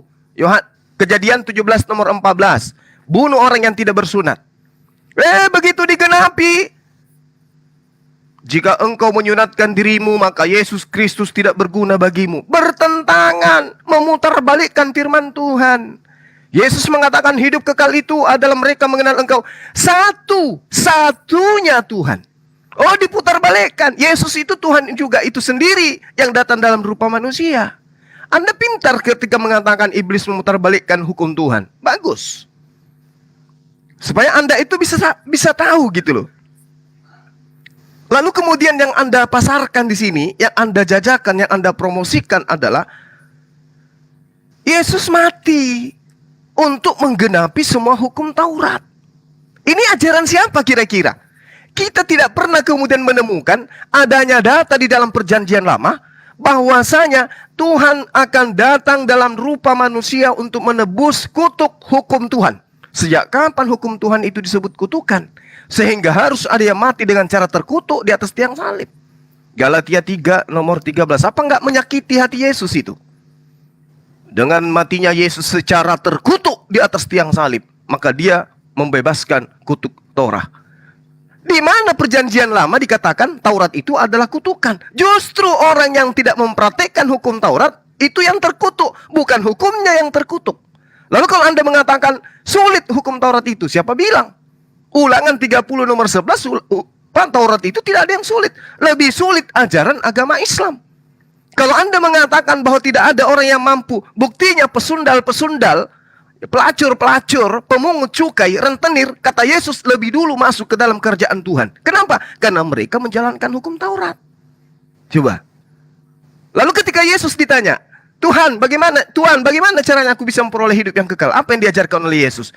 Hukum Taurat, jangan membunuh, jangan. Tidak pernah dikatakan, imani bahwa aku adalah Tuhan yang datang dalam rupa manusia, mati di atas tiang salib untuk menebus dosa manusia. Imani itu. Yesus tidak pernah mengajarkan itu. Munculnya belakangan hasil daripada pemutarbalikkan firman Tuhan.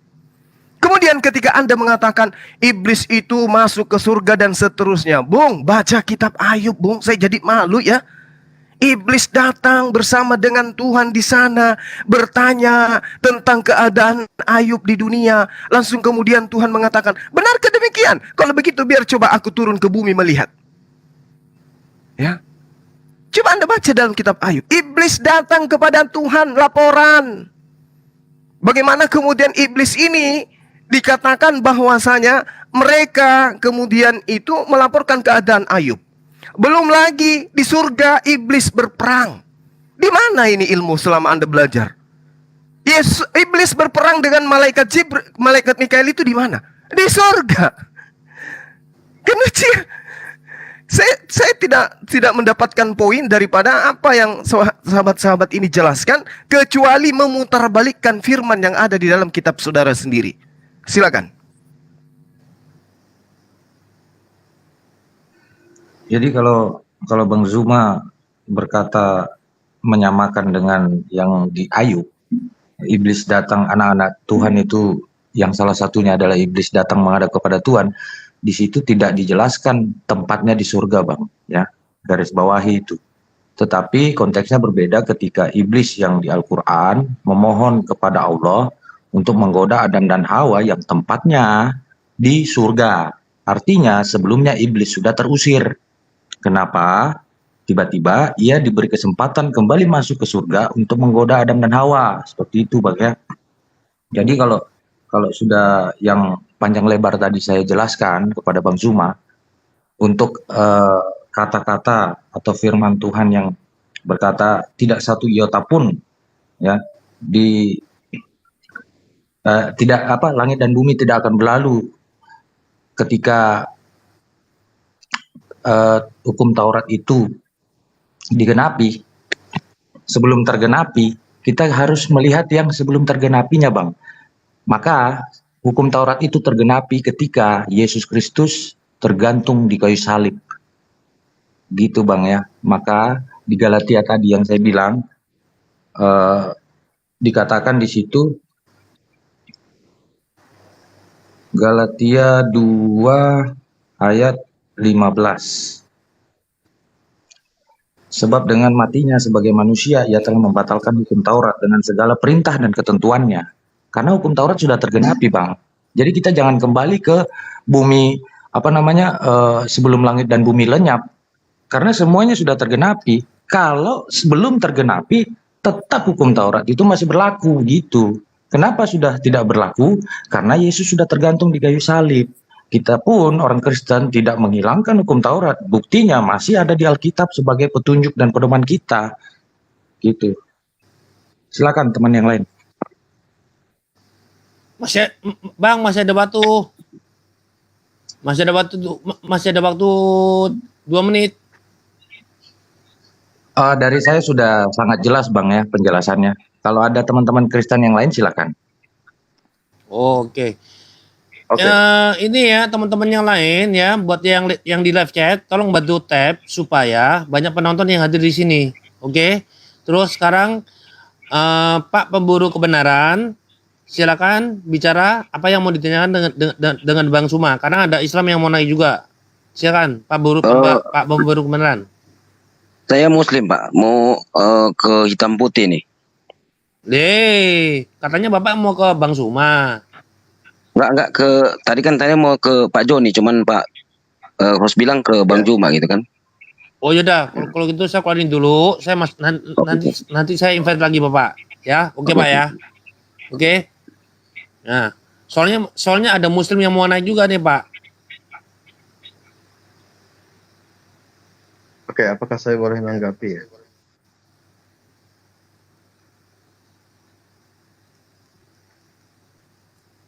Ya, Bang Suma tangkepin, Bang Suma tangkepin yang hitam dan putih tadi. Oh, Oke, baik. Sebelum ke teman-teman yang lain ya. Jadi iblis itu, Bung, ketika menyesatkan, itu tidak wujud dia datang ke kita gitu. Iblis kemudian datang ketuk-ketuk pintu. Selamat malam, saya iblis. Tidak, iblis itu menyesatkan dengan cara membisikkan. Ya, jadi dia membisikkan ke dalam batin, ke dalam pikiran kita, ke dalam sanubari kita. Itu iblis. Sehingga kita itu menganggap sesuatu yang dianggap salah oleh Tuhan, dianggap benar oleh kita.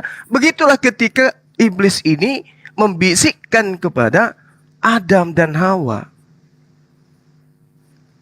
Gitu loh. Ini yang kami imani. Sehingga dia mengatakan, Rabbi bima a'watani. Tuhanku, oleh karena engkau telah memutuskan bahwa aku sesat, ya, maka aku pasti akan jadikan kejahatan terasa indah bagi mereka di bumi. Dan aku akan menyesatkan mereka semuanya, kecuali hamba-hambamu yang terpilih di antara mereka. Allah kemudian berfirman, ini adalah jalan yang lurus menuju kepada aku. Sesungguhnya kamu iblis tidak kuasa atas hamba-hambaku, kecuali mereka yang mengikutimu, yaitu orang-orang yang sesat. Jadi iblis itu menyesatkan dengan cara membisikkan. Ya, dengan cara membisikkan sesuatu yang keliru itu benar. Diam dulu, Bapak mau tanya sama siapa? Waalaikumsalam warahmatullahi wabarakatuh. Ya. Jadi Aku itu Pak pengen cara dengar dulu. Aduh, Pak Unyil. Bapak Unyil Ya. mau bertanya Bapak Unyil mau bertanya dengan siapa? Ini kan tadi kan membahas tentang iblis nih, ya kan? Nah, Ini Iya, tahu. orang Ini sudah kan debatnya sama makan, Bang Suma. masuk mutus-mutus, orang lagi dialog, Iya. makan lagi. Aduh, Bapak. Saya undang Bapak, soalnya udah, saya tutup dulu Pak ya. Nanti Bapak masuk lagi ya. Ayo Bang Suma, lanjutin Bang Suma. Sorry. Oke. Wah, banyak yang ganggu ini nih. Ya, jadi gitu ya. Jadi iblis itu menyesatkan itu seperti itu. Sama seperti dalam kitab saudara. Simon, iblis telah diberi izin untuk menyesatkan manusia, untuk menggoda manusia, untuk memisahkan antara baik dan yang benar. Ya, jadi iblis itu berusaha kemudian menyesatkan manusia dengan cara yang halus. Makanya saya tadi katakan bahwasanya iblis itu tidak diam. Tapi ketika ada manusia dituhankan, iblisnya pensiun. Kenapa? Karena posisi Tuhan yang benar itu sudah tergantikan. Tergantikan dengan apa? Salah satu di antara manusia dianggap menjadi Tuhan, sehingga Tuhan yang benar itu tidak lagi disembah. Iblisnya pensiun, karena dia sudah bersumpah, aku akan menyesatkan semua, kecuali orang-orang yang beriman di antaramu. Dengan cara apa iblis menyesatkan?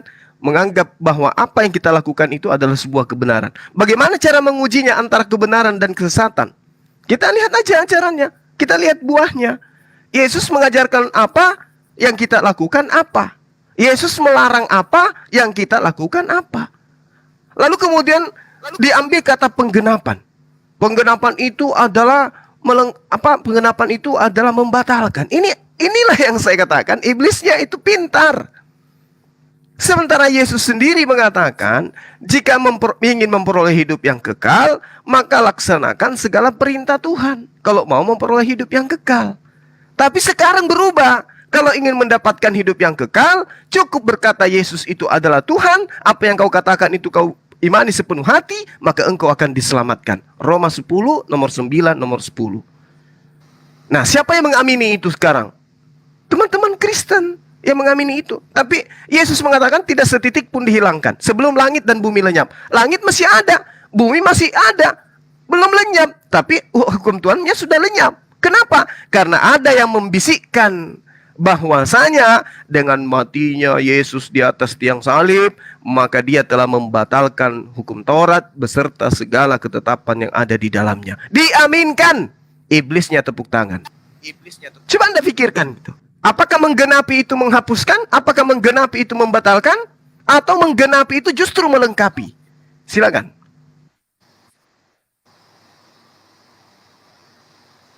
Udah. Jadi baca Semua udah. baca firman. Masih ada waktu 2 menit. Udah Bang, jangan kepanjangan Bang. Teman-teman yang lain tuh gemetaran kayaknya ingin bicara juga. Silakan. Bang, berkali-kali saya katakan Bang, baca firman-Nya jangan sampai bumi dan langit yang ditiadakan saja. Baca sampai akhir Bang. Itu dikatakan, kan aku berkata kepadamu, sesungguhnya selama belum lenyap langit dan bumi ini, satu iota atau satu titik pun tidak akan ditiadakan dari hukum Taurat, sebelum semuanya terjadi. Nah, sekarang kan kegenapan hukum Taurat sudah terjadi pada saat Yesus Kristus di kayu salib, gitu Bang. Jadi makanya di Galatia tadi dikatakan, Galatia 2:15 tadi ya, Yesus datang setelah matinya di kayu salib, maka membatalkan hukum Taurat itu. Maka yang ada saat ini adalah hukum kasih karunia, gitu Bang. Ya, soal iblis tadi yang di surga, Abang bilang membisikkan, nyata kok di situ berwujud dia sebagai ular.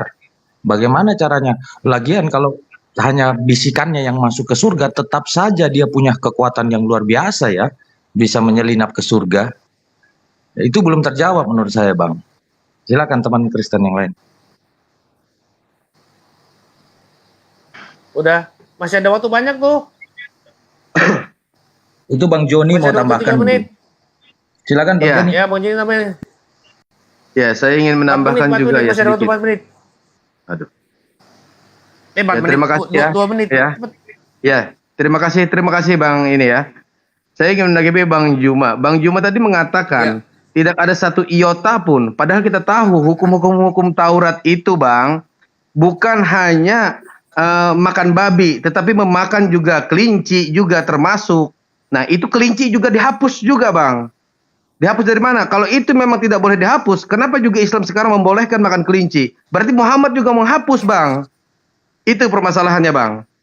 Artinya kenapa jadi Muhammad mempunyai legalitas untuk menghapus memakan kelinci tadi Bang? Kita nggak bicara babi. Kalau bicara hukum Taurat, baca hukum semuanya. Jangan baca yang lain. Jangan yang mentang-mentang cocok dengan makan babi, lalu kelincinya lupa.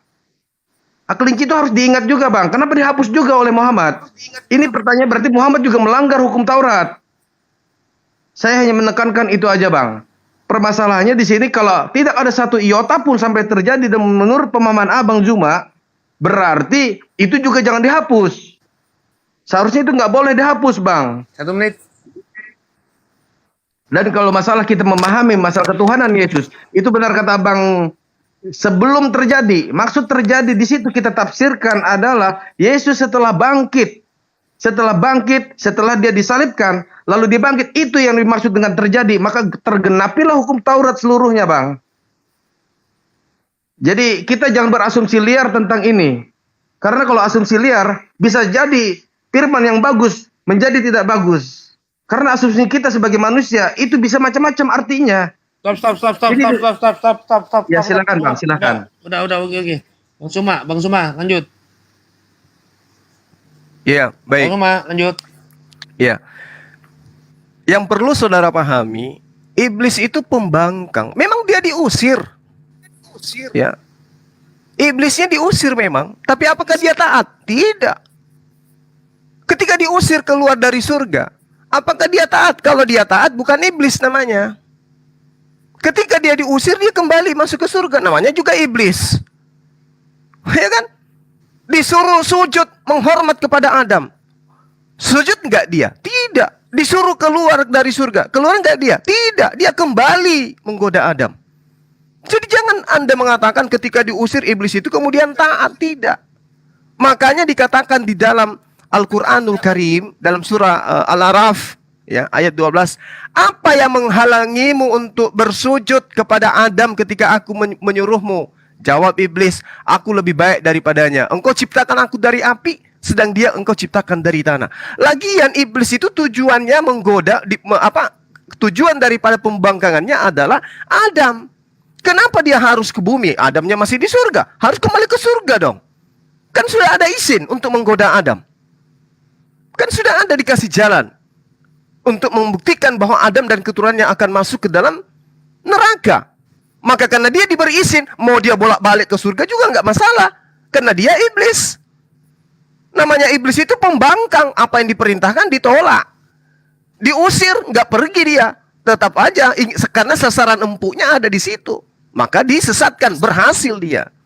Itu yang perlu saudara pahami. Kemudian, ketika Anda berbicara tentang hukum Tuhan dibatalkan, hukum Tuhan dibatalkan. Oh, di Islam itu kelinci dimakan. Bung.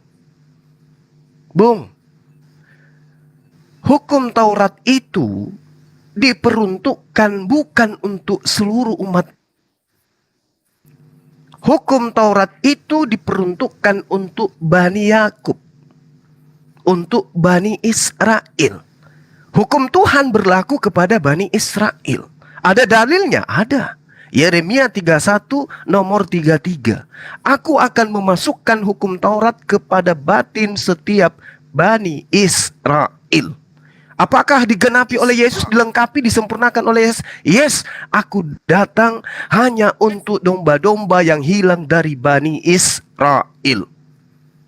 Kan lucu gitu loh.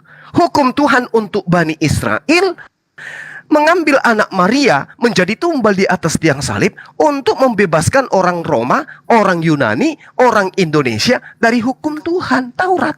Kan lucu gitu. Hukum Tuhan untuk Bani Israel, kenapa Bani kita yang ditebus? Harusnya yang ditebus dari hukum Taurat itu adalah orang Yahudi. Karena hukum Taurat itu untuk mereka. Kenapa kemudian ngambil Yesus itu sebagai tumbal? Toh Yesus tidak mati di atas tiang salib, tidak berlaku hukum Taurat itu kepada Anda. Kenapa? Anda bukan Bani Israel. Ini yang sering saya katakan, teman-teman, ini menggelikan. Dan kembali kepada pernyataan yang tadi, iblis itu menyesatkan dengan cara memutarbalikkan firman Tuhan. Firman Tuhan untuk Bani Israel. Kenapa Anda yang ditebus? Emang situ Bani Israel? Kan bukan Anda. Ibarat kata ini, ibarat kata. Ada orang yang dipenjara, kemudian ada datang menebus. Yang dipenjara adalah si A, datang sana menebus. Saya datang ke sini untuk menebus si B. Loh, maksudnya yang dipenjara, yang dikungkung dalam aturan hukum Taurat adalah si A. Kenapa Anda datang membebaskan si B? B itu orang bebas, tidak ada aturan kepada mereka. Tidak ada nabi yang datang kepada mereka. Kecuali nanti akan ada datang khataman nabiyyin yang diutus untuk seluruh umat manusia. Kalau yang ini khusus untuk Bani Israel toh. Kenapa Anda yang ditebus? Kenapa orang lain yang Anda tebus? Ini yang Anda harus pahami. Jadi kalau umat Islam itu kemudian makan yang diharamkan di dalam Taurat, karena umat Islam itu mendapatkan legitimasi dari Allah, hukum Islam itu berlaku kepada seluruh umat manusia, sementara hukum Taurat hanya kepada Bani Israel. Dan itu pun Bani Israel menolak dan membantahnya. Nah itu coba Anda pikirkan di situ. Yesus datang untuk menebus hukum Taurat. Kenapa Anda yang tepuk tangan? Emang hukum Taurat itu untuk Anda? Kenapa Anda yang kemudian merasa dibebaskan dari hukum Taurat? Emang hukum Taurat itu untuk Anda? Inilah cara kerja iblis. Menganggap bahwa Tuhan datang dalam rupa manusia, mati di atas tiang salib untuk membebaskan manusia dari hukum Taurat. Sejak kapan hukum Taurat itu untuk orang Bugis, untuk orang Jawa, untuk orang Ambon, untuk orang Batak, untuk orang Papua? Sejak kapan? Di mana dalilnya? Ada nggak dalilnya? Udah kelewat ada. Silakan. Udah kelewat 1 menit. Udah kelewat 1 menit. Bang Zuma udah kelewat 1 menit. Ya. Kenapa Bang Syam? Mau bicara dengan Bang Zuma?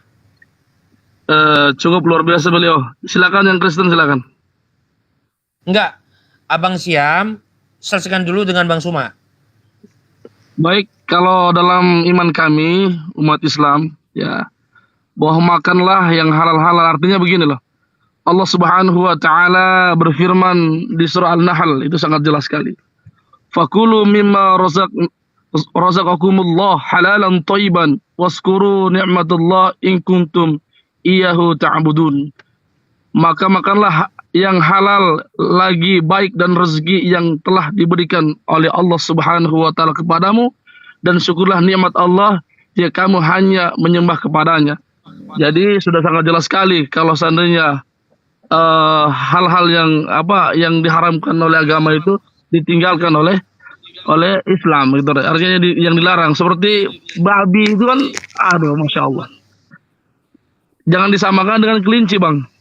Karena ada pembelajarannya itu di ilmu fikih kita di agama Islam. Jadi insya Allah sudah sangat jelas sekali itu Bang Zuma sudah menjelaskan itu. Yang lain mungkin hitam putih, silakan. Sebenarnya tanggapan Bang Zuma. Bang Syam, Abang Syam, saya turunin dulu ya, karena ada Muslim yang mau naik. Boleh? Oke, siap Pak. Siapa? Salam Bang Zuma. Nanti Bapak tinggal itu. Iya abangku, makasih, syukran. Masya Allah, barakallahu fikum. Oke, sekarang Pak Paramen mau bicara dengan Bang Suma atau dengan siapa nih? Pak Paramen? Pak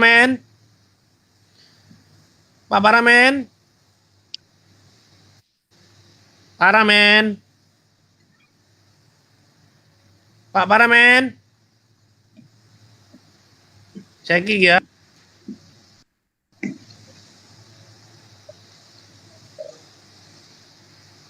Ya, Bang Trompet mau bicara dengan siapa? Dengan Bang Suma atau mau nyimak dulu? Ji.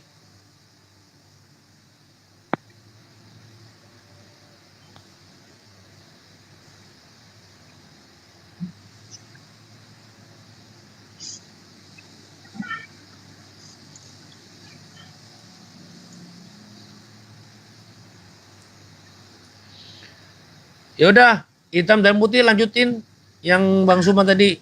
Jadi kalau Bang Zuma minta dalilnya ya. Waktu 5 menit.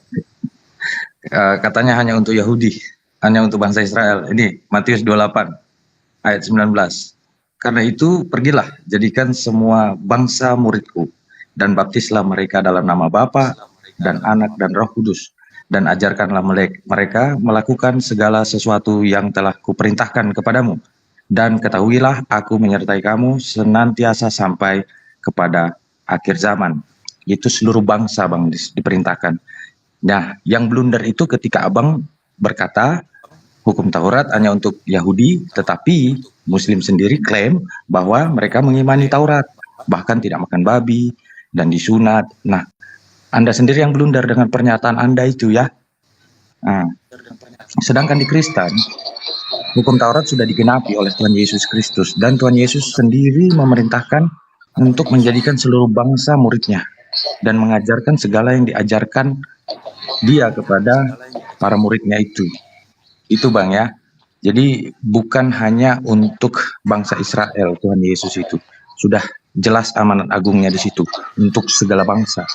Kalau Abang juga mencatut ayat-ayat Alkitab, mencomot-comot ayat Alkitab 1-2 ayat, terus Abang gunakan untuk menyerang kekristenan. Sekarang saya tanyakan, apakah Abang percaya bahwa Yesus berkata, kepadaku telah diberi kuasa di bumi dan di sorga?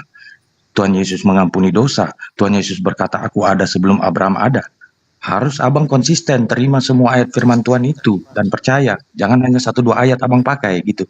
Terima kasih, silakan yang lain.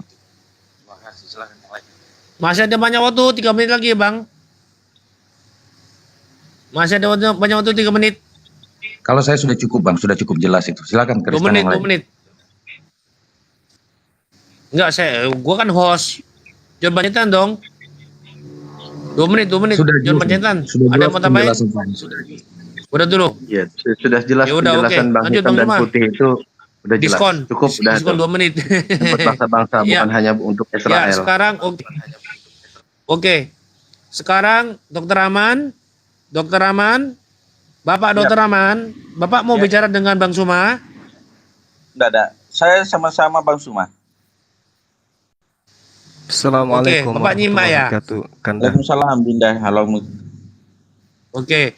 Rahmat Subagia, ada yang mau dibicarakan dengan Bang Suma? Pak Rahmat Subagia. Saya cuma tambah, kalau memang bisa saya tambah. Boleh? Ya. Jadi sesungguhnya begini. Iblis itu kan sebelum dihukum oleh Sang Maha Pencipta, dia seorang yang patuh taat kepada Sang Maha Pencipta. Tetapi ada satu perintah untuk menghormat kepada Adam. Kenapa disuruh menghormat? Karena laqad khalaqnal insana fi ahsani taqwim, sesungguhnya ciptaan yang paling sempurna adalah manusia. Makanya Adam disuruh sujud. Wa isqala Adam lil malaikati isjudu li Adam fasajadu illa iblis aba wastakbara wa kana minal kafirin. Dia termasuk orang-orang yang sombong dan kafir. Maka pada saat Allah memerintahkan untuk sujud dan dia enggan untuk bersujud, padahal ini perintah sama Pencipta, di situ memperlihatkan kesombongannya. Nah, di situ dihukum. Karena hukumannya, karena dihukum, tetapi ada permintaannya. Allah kan maha. Maka iblis itu sebagai uji, sebagai penguji untuk manusia di bumi. Jadi orang-orang yang ya segolongan dengan iblis, untuk apa lagi digoda? Dia sudah jadi iblis kok. Makanya iblis itu hanya menggoda orang-orang yang beriman. Tugasnya gitu. Tapi tidak semua iblis mampu goda. Siapa yang tidak mampu digoda oleh iblis? Orang-orang yang ikhlas dalam menjalankan ibadah kepada Allah Subhanahu wa taala. Begitu. Jadi orang-orang yang menyembah selain Allah dan mempersekutukan Allah dengan makhluk, itu golongan iblis itu. Seperti itulah dalam pandangan Islam. Ya, itu. Terima kasih. Iya Bang, di situ Pak Rahman, tidak ada perintah untuk iblis. mau turun ya. Perintahnya di situ jelas kepada para malaikat. Tidak ada kata di perintah iblis yang sujud Bang ya. Al-Baqarah 34. Diperintah untuk sujud. Wa isqala rabbika lil malaikati isjudu li adam fasajadu illa iblis aba wastakbara. Kecuali iblis karena dia takabur. Kan begitu ya? Baris pertama yang disuruh sujud malaikat apa iblis? Coba baca perintahnya. Malaikat. Ya, kenapa iblis yang diusir? Dalam konsep Islam, iblis sebelumnya termasuk golongan malaikat. Kenapa? Iblis itu termasuk makhluk yang taat, yang juga api. Api itu juga dalam konsep yang Islam memiliki cahaya. Api hingga dalam konsep dan memiliki cahaya. Sebelumnya bukan iblis namanya iblis. Sebelumnya bukan namanya iblis. Melanggar ya kan perintah, setelah untuk diperintah melanggar enggan bersujud, disitulah baru diperintah bersujud dan enggan bersujud, disitulah baru Azazil sebelumnya. Dia termasuk panglima perang sebelumnya yang pernah membasmi panglima perang jin-jin yang pernah membasmi pemberontak para jin-jin. Nah, itu termasuk terus menanya sebelum diperintah sujud kepada Allah. Termasuk terus menanya sebelum diperintah sujud termasuk golongan yang taat, dan iblis itu termasuk kepada golongan yang taat dan tunduk patuh. Memang di situ tertulis malaikat, tetapi dalam memang di situ tertulis malaikat, tetapi dalam antara malaikat dan golongan iblis antara malaikat dan termasuk golongan Allah sebelumnya. Pada saat disuruh menghormat kepada Adam, dia kan membangkang. Pada saat disuruh menghormat kepada Adam, dia kan membangkang. Wastakbara, dia takabur. Ya kan, karena takaburnya, sombongnya, akhirnya dia karena takaburnya, sombongnya. Tapi sebelum diusir kan ada permintaan dia diusir. Tapi sebelum diusir kan ada permintaan. Saya menerima apa permintaannya, tetapi saya menerima perkenankan saya tetapi goda anak cucu Adam untuk menyesatkan anak cucu Adam untuk menyesatkan. Tetapi dalam konsep Islam, silahkan iblis menggoda. Tetapi dalam konsep Islam tidak apa silahkan pernah menggoda anak cucu Adam. Kau tidak apa dalam konsep pernah menggoda anak cucu Adam ikhlas dalam menjalankan ibadah kepada Allah Subhanahu wa taala. Begitu pandangan dalam menjalankan ibadah kepada Allah Subhanahu wa taala. Begitu pandangan. Dia meminta izin menggoda anak cucu Adam, tetapi kenapa yang dia goda Adam berarti dia melanggar cucu Adam. Tetapi kenapa yang dia goda Adam berarti dia melanggar izin. Dan anak cucunya.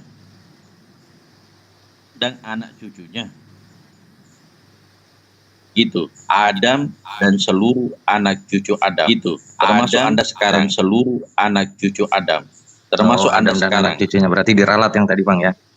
Oh, Adam dan anak cucunya berarti diralat yang tadi Bang ya.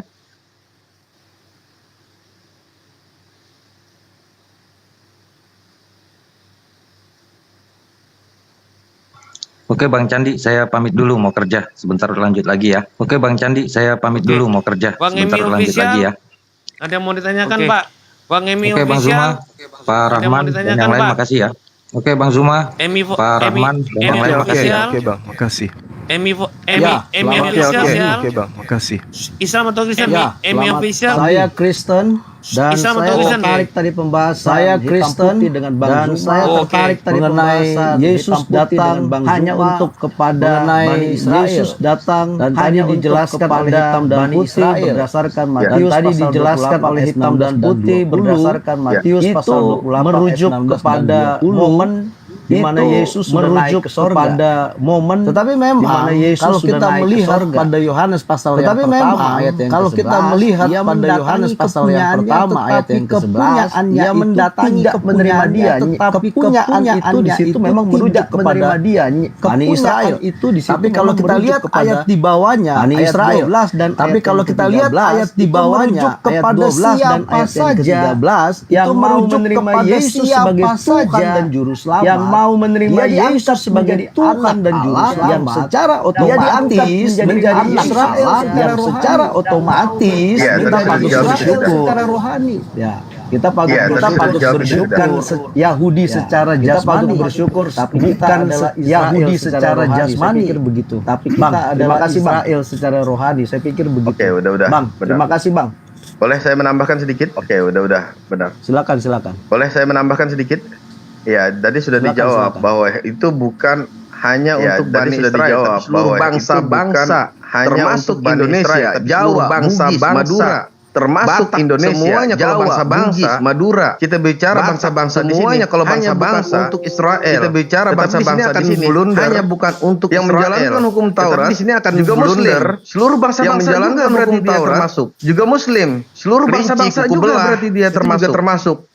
bukan Rinci, hanya untuk kuku bangsa belah, Israel. itu juga termasuk. Atau untuk Bani Israel. Bukan hanya untuk bangsa Tetapi Israel. seluruh, karena di situ Atau untuk dijelaskan Bani Israel. Sebarkanlah Tetapi untuk seluruh seluruh bangsa-bangsa. karena di situ dijelaskan. Di sini PR lah buat Sebarkanlah kalian juga, untuk kan? seluruh bangsa-bangsa. Sudah dijawab Di juga sini tuh PR sama lah Bang buat Hitam kalian dan juga Putih tadi. Silakan Bang. Sudah dijawab juga tuh sama Bang Hitam dan Putih tadi. Silakan Bang. Ya, memang itu tugas setiap orang percaya yang hidup sekarang. Ya, memang itu tugas Menyampaikan setiap orang kebenaran percaya firman yang Tuhan. hidup sekarang. Dan Taurat itu adalah Menyampaikan penuntun kebenaran firman Tuhan. sampai kita Dan Taurat menerima itu Yesus adalah lewat penuntun iman. Sampai kita menerima Yesus lewat iman. Saya masih bisa dikasih ruang. Saya masih bisa dikasih ruang. Boleh. Iya, baik. Coba Boleh. kita lihat di dalam Matius 28. Coba kita lihat di dalam Matius 28 itu adalah data yang seharusnya berakhir pada nomor 15. Yang seharusnya berakhir mereka pada menerima nomor uang 15. Itu dan berbuat seperti yang dipesankan mereka menerima kepada uang mereka. Dan cerita ini tersiar di antara orang yang dipesankan kepada mereka. Dan cerita yang tersiar sampai sekarang sampai sekarang. Ini cerita yang tersiar sampai sekarang beritakan Injil tentara upahan. Jadi ini penutup dari Matius 28 itu. Jadi ini tapi kemudian belakangan muncul data 16 sampai nomor 20 ini. Tapi kemudian belakangan muncul data 16 sampai nomor 20 skrip manapun. Dan itu tidak akan Anda bisa temukan di manuskrip manapun. Termasuk di ini adalah Sisyphus, Vatikanus dan seterusnya. Tapi nggak apa-apa. Ini saya adalah coba sisi untuk tapi menjelaskan kepada saudara, saya coba untuk khususnya kepada umat Islam yang menjelaskan kepada saudara, khususnya kepada umat Yesus Islam mendekati yang mereka dan dadai. berkata, kepadaku telah Yesus diberikan mendekati segala mereka kuasa dan di surga berkata, dan di bumi. Kepadaku telah diberikan segala kuasa di Ini surga dan di sebenarnya bumi. kalau kita sudah melihat Yesus diberi Ya. kuasa, ini sebenarnya maka kalau kita orang sudah yang melihat berakal sehat, Yesus diberi apapun kuasa, endingnya nantinya, maka Yesus orang yang itu berakal adalah sehat, apapun orang endingnya yang nantinya, menerima Yesus kuasa. itu adalah berarti bukan orang sang penguasa, yang menerima bukan yang kuasa. maha kuasa, Berarti bukan sang penguasa. Karena itu Bukan pergilah, yang maha jadikanlah kuasa. semua bangsa muridku. Karena itu pergilah, Ini jadikanlah tidak semua mengatakan, bangsa murid. Pergilah, jadikanlah semua Ini tidak bangsa mengatakan, menjadi pergilah, muridku. jadikanlah semua bangsa Tetapi dikatakan menjadi pergilah, muridku. jadikanlah semua bangsa muridku. Tetapi dikatakan pergilah, jadikanlah Bangsa murid semua Yesus bangsa itu muridku. hanya ada 12 suku bangsa. Bangsa murid Yesus Makanya di itu dalam hanya Matius 10 ada nomor 12 5 nomor suku 6 bangsa. Yesus berpesan. Makanya di kepada dalam kedua Matius belas 10 nomor muridnya, 5 nomor 6 Yesus berpesan jangan kepada ke kedua belas bangsa muridnya. lain. Tapi pergilah, jangan ke bangsa lain. Domba-domba Tapi yang pergilah hilang dari Bani Israel. ke Itulah bangsa muridku. domba-domba yang Karena hilang semua dari Bani Israel. ketika Yesus datang, Itulah tidak bangsa semua muridku. Bani Israel Karena itu semua bertemu Yesus. ketika Yesus datang, maka tidak muridnya semua dipesan Bani agar Israel ke itu seluruh bertemu bangsa Yesus. di mana bangsa itu Maka muridnya tersebar, dipesan murid-murid agar dari ke seluruh Bani bangsa Israel. di mana bangsa itu Bukan tersebar, kepada kita, murid-murid dari Bani bukan Israel. bangsa Indonesia yang Bukan dimaksud, kepada bangsa Belanda, kita. bukan. Tapi Bukan bangsa bangsa muridnya Indonesia yang Yesus, dimaksud, bangsa bangsa muridnya Belanda, Yesus bukan. itu ya 12 Tapi suku bangsa itu. muridnya Aku Yesus, diutus hanya bangsa kepada muridnya mereka. Yesus itu ya 12 suku bangsa itu. Lalu Aku dikatakan, diutus hanya kepada mereka. ajarlah mereka melakukan segala sesuatu Lalu yang dikatakan, telah kuperintahkan ajarlah kepadamu. mereka melakukan Tidak segala ada sesuatu perintah yang Yesus telah itu untuk kuperintahkan dituhankan kepadamu. Tidak ada Tidak perintah ada Yesus perintah untuk Yesus meninggalkan itu hukum untuk Taurat. dituhankan. Gak ada. Tidak ada perintah Yesus untuk meninggalkan hukum Jadi Taurat. kalaupun diajarkan Nggak ada. Injil ke seluruh makhluk, Ya. ajarkan Jadi kepada kalaupun seluruh diajarkan makhluk, Injil ke seluruh bangsa, makhluk, bahwa Yesus itu adalah ajarkan utusan kepada Tuhan seluruh makhluk untuk Bani seluruh Israel. bangsa, bahwa Yesus itu adalah utusan Tuhan. Ketika untuk kemudian Bani tadi saya Israel. ditanya, Islam mengimani Taurat. Ketika kemudian tadi saya ditanya, Islam mengimani Taurat. bahwa hukum Taurat itu dihususkan Mengimani kepada Bani bahwa Israel. hukum Taurat mengimani itu dihususkan bahwa Yesus kepada itu Bani Israel. hanya untuk mengimani Bani Israel. bahwa Itu yang saya Yesus imani, itu itu yang kami hanya imani sebagai untuk seorang Bani muslim. Israel. Itu yang saya imani. Lalu Itu yang kemudian kami imani sebagai ada seorang muslim. pertanyaan, apakah Anda percaya? Lalu kemudian kepada mujizat-mujizat ada Yesus? pertanyaan, Saya apakah Anda percaya percaya kepada mujizat-mujizat Yesus? Saya percaya. Yesus itu kemudian Saya percaya. Kalau Bang Suma Yesus itu percaya, kemudian kenapa Anda tidak melakukan hal yang sama Bang Suma seperti percaya, kami Kristen menuhankan Yesus? kenapa Anda tidak melakukan hal yang sama Karena seperti segala kami aspek Kristen yang menuhankan dimiliki Yesus? oleh Nggak bisa. Yesus, Karena segala aspek yang dimiliki bahwa oleh aspek-aspek Yesus, Yesus mujizat tersaksikan itu hanya untuk bahwa membuktikan aspek dirinya itu adalah mujizat utusan itu Tuhan. hanya untuk Ini sesuai dengan membuktikan dirinya itu Al-Qur'anul adalah Karim. utusan In Tuhan. huwa illa abdun Ini sesuai dengan alaihi wa Al-Qur'anul Karim. ja'alnahu mathalan In li huwa Bani illa Israil. abdun an'amna Isa alaihi wa itu tidak lain ja'alnahu hanya mathalan li seorang Bani hamba yang Israil. diberikan nikmat Isa kenabian. itu tidak lain Diberikan hanya seorang hamba kekuasaan, yang diberikan mujizat nikmat untuk kenabian. pelajaran. Bagi Diberikan siapa? tanda-tanda Bani Israel. kekuasaan mujizat untuk Nah, ini yang pelajaran. kami imani. Bagi siapa? Bani Jadi, Israel. makanya ketika Nah, ini yang berbicara kami mengenai imani. Nabi Isa alaihissalam, Jadi, Allah mengatakan makanya ketika berbicara mengenai Nabi Isa alaihissalam, Allah mengatakan wala yusaddan janganlah kamu sekali-kali dipalingkan oleh setan. Sungguh setan itu musuh nyata Janganlah kamu bagimu. sekali-kali Yang tadinya dipalingkan utusan oleh setan menjadi sang Sungguh pengutus. setan itu musuh Yang nyata bagimu. tadinya Yang hanya tadinya mempersaksikan utusan dirinya sebagai menjadi utusan sang Tuhan, pengutus. sekarang Yang dipersaksikan tadinya hanya sebagai Tuhan itu mempersaksikan sendiri. dirinya sebagai utusan Tuhan, sekarang dipersaksikan Nah, sebagai kemudian, Tuhan itu sendiri. terakhir dari saya. Ketika saudara-saudara terakhir dari mengatakan saya bahwasanya kenapa ketika iblis saudara-saudara itu, mengatakan bahwasanya kenapa yang iblis itu diperintahkan sementara yang diperintahkan itu kenapa adalah malaikat. iblis yang Inilah hebatnya diperintahkan Al-Quran. sementara yang diperintahkan itu adalah malaikat. Al-Quran surah Inilah Al-Araf hebatnya ayat Al-Quran. 12. Qala ma mana'aka Al-Quran surah alla Al-Araf tasjuda ayat 12. Qala ma mana'aka alla Kenapa tasjuda engkau apa yang menghalangi engkau wahai iblis? Kenapa untuk engkau- bersujud kepada Adam? apa yang menghalangi engkau wahai iblis? Ya. Untuk bersujud kepada Adam, Menghormat kepada Adam. memberikan penghormatan, penghargaan Menghormat kepada Adam. Apa yang Memberikan menghalangi? penghormatan, Ana penghargaan kepada khairun Adam. minhu. Apa yang menghalangi? Halaktani Ana khairun khalaqtahu min Halaktani karena aku lebih mulia.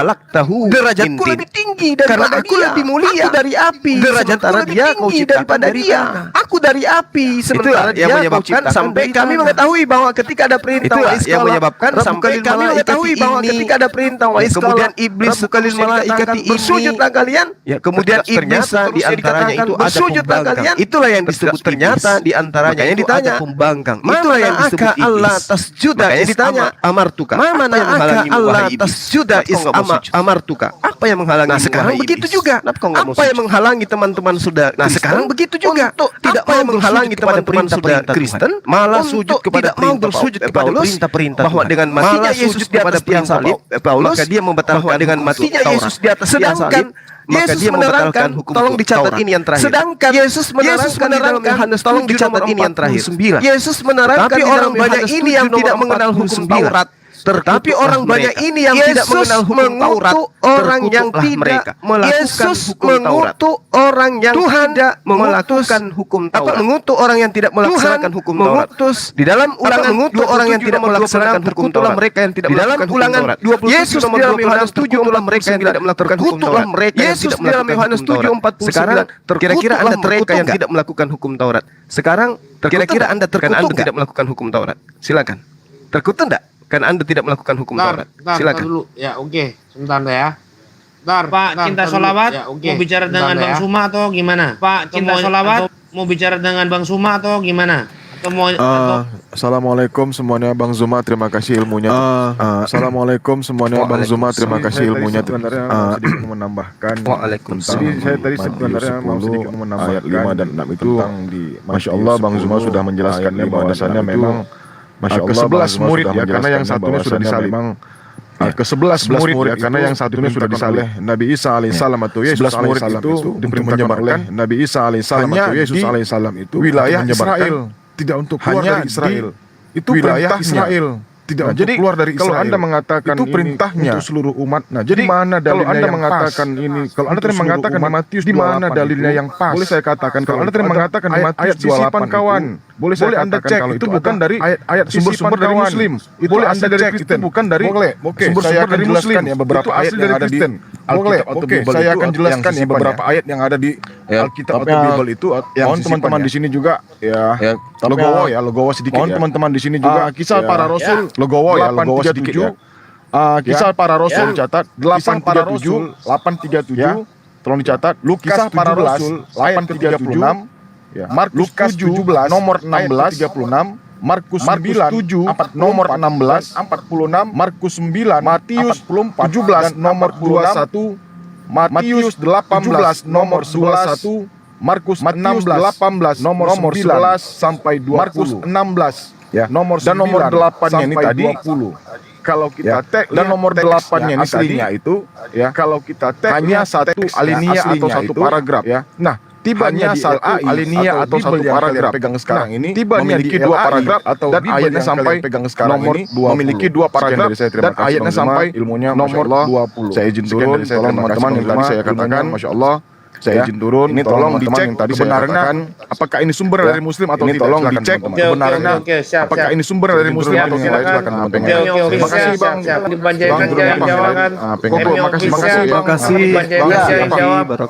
Terima kasih Koko. Makasih.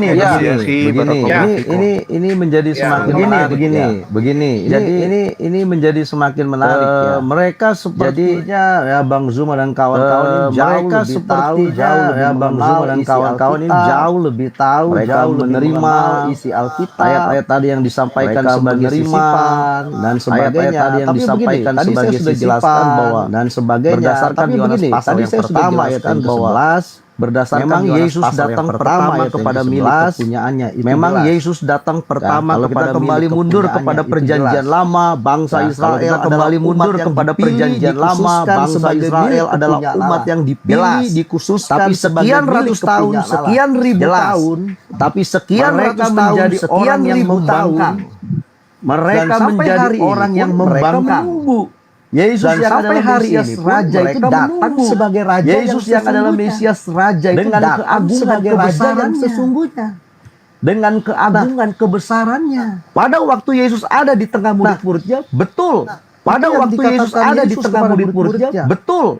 Pergi kepada domba-domba murid-muridnya. Karena selagi Yesus ada di antara mereka pun, Yahudi tidak menganggap Yesus sebagai Tuhan, sebagai Mesias. Nah, itulah karunia yang harusnya kita syukuri. Kalau kita melihat pada Roma pasal yang ke-11, di sana akan jelas bagaimana konsep keselamatan itu akhirnya datang kepada seluruh umat manusia. Kepada siapa yang mau percaya kepada Yesus. Itu konsep keselamatan yang dibuka untuk kepada semua makhluk. Karena Tuhan pada dasarnya tidak menginginkan satu orang manusia pun binasa. Itu jelas. Ya. Jadi kalau dikatakan sisipan segalanya, tadi saya hitam putih sudah menjelaskan. Makanya saya katakan Matius pasal yang ke-28 itu keluar setelah Yesus meninggalkan bumi, naik ke sorga. Ada tugas yang harus dilaksanakan para murid untuk keluar. Mencari banyak orang yang mau percaya. Kan Yesus tidak paksa kita untuk percaya kepada Yesus. Undangan itu terbuka kepada siapa saja yang mau percaya. Dan tadi saya juga jelaskan bahwa dalam Galatia pasal yang ketiga, hukum Taurat itu adalah sebagai guru, sebagai rambu-rambu. Sampai kita punya iman kepada Yesus. Kita percaya bahwa Yesus adalah juru selamat dan satu-satunya jalan kepada sorga. Itu. Jadi hukum Taurat itu adalah aturan. Dan sekarang saya mau tanya, siapa manusia yang sanggup 100% melaksanakan hukum Taurat? Ada nggak? Ada nggak satu manusia yang bisa melaksanakan 100% hukum Taurat? Karena hukum Taurat jelas, satu saja tidak bisa dilaksanakan, batal semua. Itulah sebabnya Yesus datang. Kalau dia datang sebagai Tuhan, habis kita semua, bro. Dia datang sebagai manusia. Dia merasakan lapar, merasakan haus. Dia tahu kelemahan-kelemahan kita sebagai manusia. Itulah sebabnya dikatakan dalam Ibrani, dia adalah imam besar agung yang dapat merasakan kelemahan-kelemahan kita. Kalau dia bukan berasal dari sorga, ngapain dia balik ke sorga? Tentu juru selamat adalah orang yang tahu, ahli bagaimana menyelamatkan. Dalam ayat lain dijelaskan bahwa kita ini manusia berdosa yang nggak bisa menyelamatkan diri sendiri. Dengan segala kebaikan yang kita lakukan. Kira-kira begitu. Terima kasih. Oke, tolong bagi teman-teman ya yang di live chat sering tap-tap ya, karena langsung berkurang itu 741. Tadinya 1,1K jadi 741. Jadi tolong teman-teman yang di tap terus ya. Oke, selamat pagi Bang. Ada yang mau ditambahin, Bang? Bang.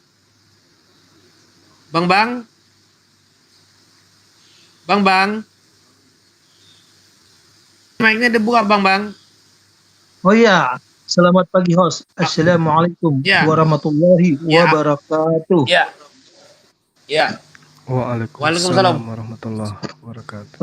Pagi akhi ya ikhwan ya, kalau ada yang typing ya maaf, saya bukan taqiyah ataupun ceramah ini, saya mau sharing aja nih, ngikutin nyimak yang tadi nih host Pak Kendi sama Bang Zuma. Assalamualaikum Bang Zuma.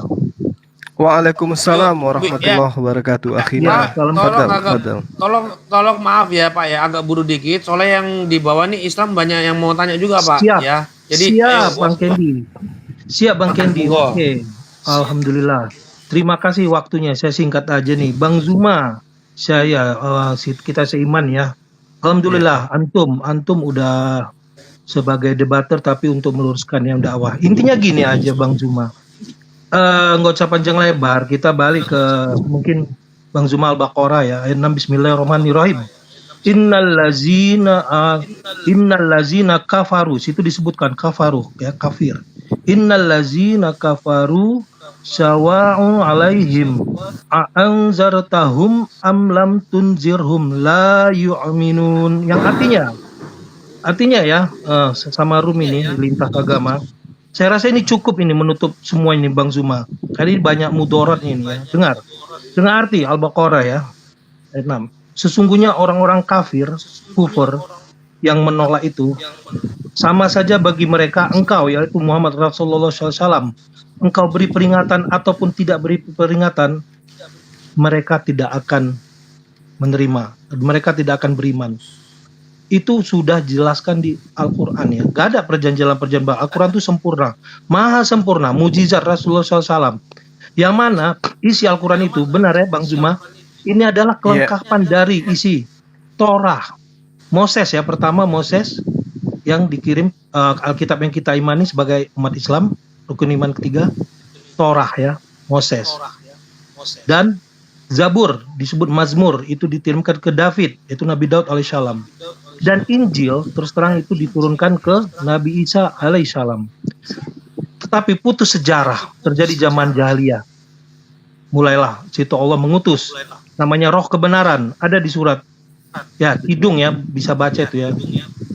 Nah, di situ dijelaskan juga ada roh kebenaran, tapi disisipkan sama si Paulus. Tidak ada dijelaskan. Nah, sebenarnya isi roh kebenaran, correct me if I'm wrong Bang Zuma. Jadi di situ disebut dan dijelaskan akan turunlah roh kebenaran, itu Muhammad Rasulullah SAW untuk meluruskan ini semua zaman jila. Sebab kenapa? Sebelumnya ada sempat keluaran kitab-kitab Thomas, kitab Yudas. Terlalu banyak kitab-kitab keluaran itu yang tidak tahu aslinya yang mana. Maka di sini intinya Rasulullah SAW melalui setelah dia dibersihkan hatinya oleh malaikat Jibril sebagai penerima wahyu, di situ Allah memberikan wahyu-wahyu kelengkapan dari, tidak ada palsu-palsu, dari Zabur, dari Taurat, dari Injil yang sebenarnya. Kenapa disebutkan sebenarnya? Karena itu Allah menurunkan wahyu melalui malaikat Gabriel kalau dalam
Bible, ya ajaran Bible, kekeliruan besar saudara-saudara kita yang di sebelah ini, kamu selalu mencampurkan yang hak dan yang batil, yang kepunyaan Tuhan dengan kepunyaan manusia, yang Tuhan mengutus manusia sama utusan Tuhan itu dicampurkan semuanya menjadi satu, sehingga tiada dinding pemisah yang kamu boleh pisahkan di antara keduanya.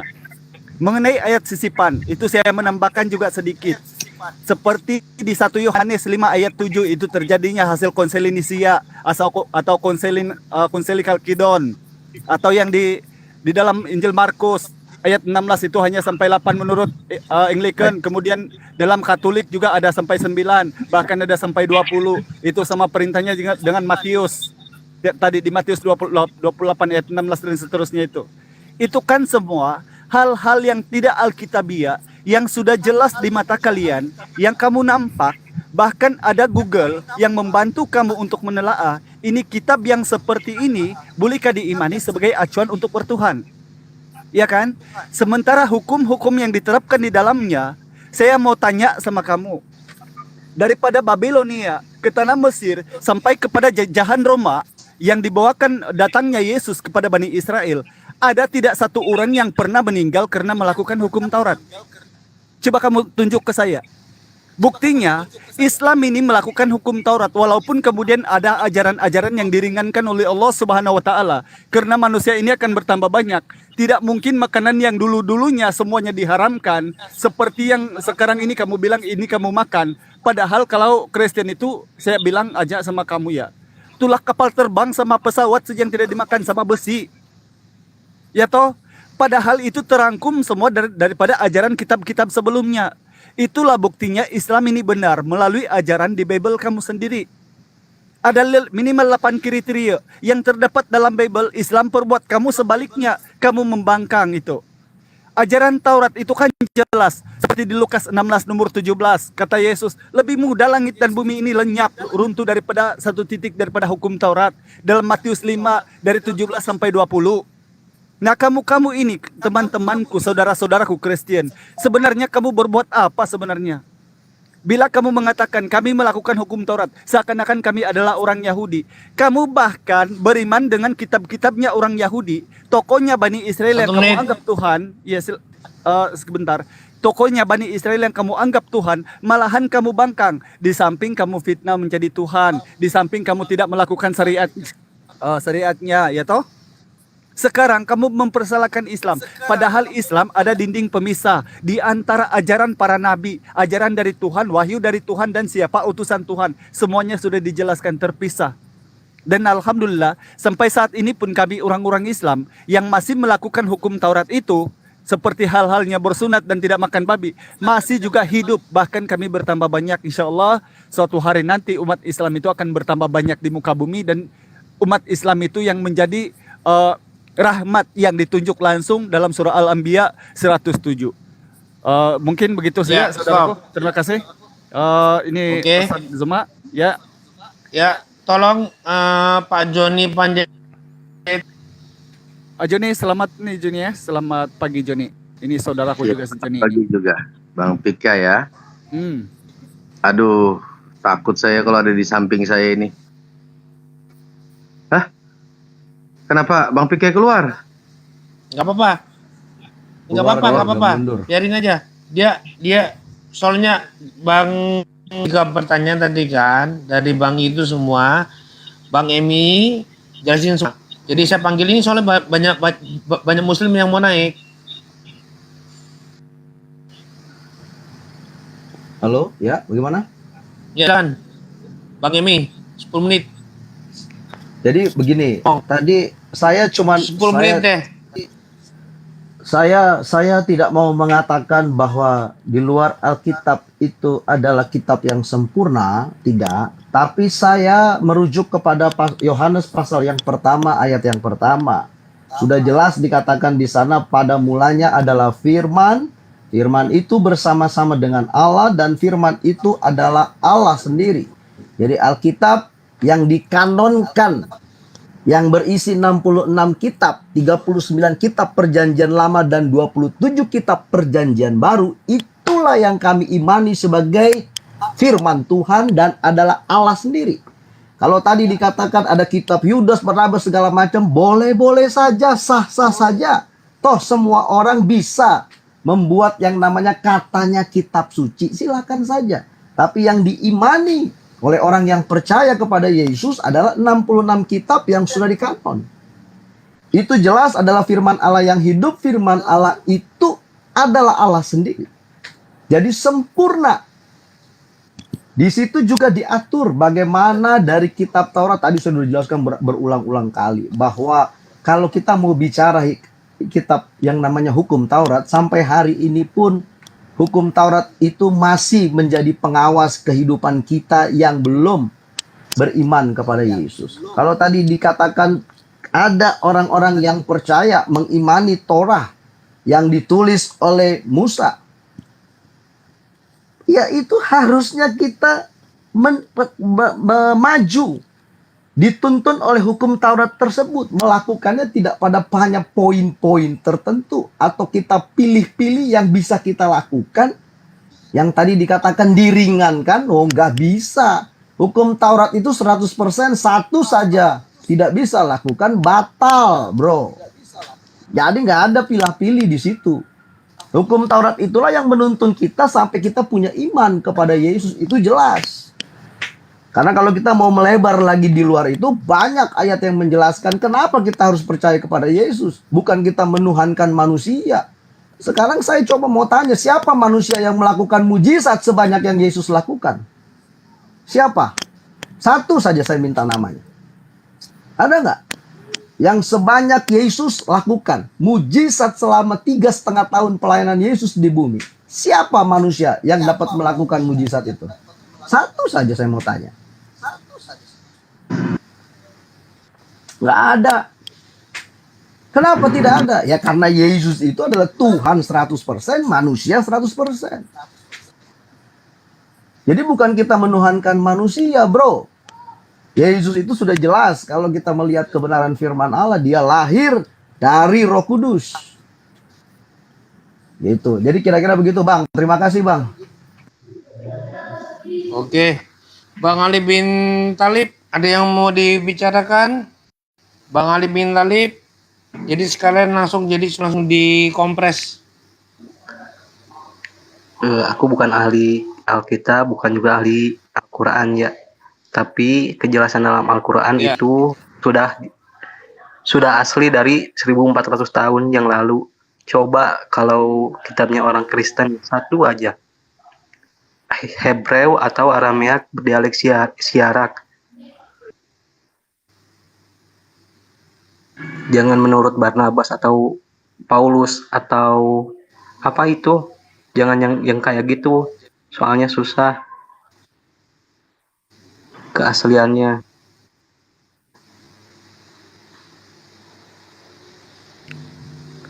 Oke, saya Bang. Itu Ibu Dokter Adi Dokter Adiani. Dian aja host, makasih. Dian aja host. Ya. Tes. Kedengaran suaranya host? Dengar. Oh siap. Makasih host. Gini, ini saya tidak astagfirullah, apa ini? Saya tidak membawa bendera apapun ya di sini ya. Saya hanya sekedar menjadi penyambung lidah sebagaimana Rasulullah wa Nabiullah Yesus sallallahu alaihi wasallam. Jadi saya juga kapasitasnya seperti itu ya. Penyambung lidah daripada Tuhannya Yesus. Jadi yang perlu diketahui sebenarnya itu Bang Hos, bahwa memang ada banyak fitnah-fitnah dajjal ya.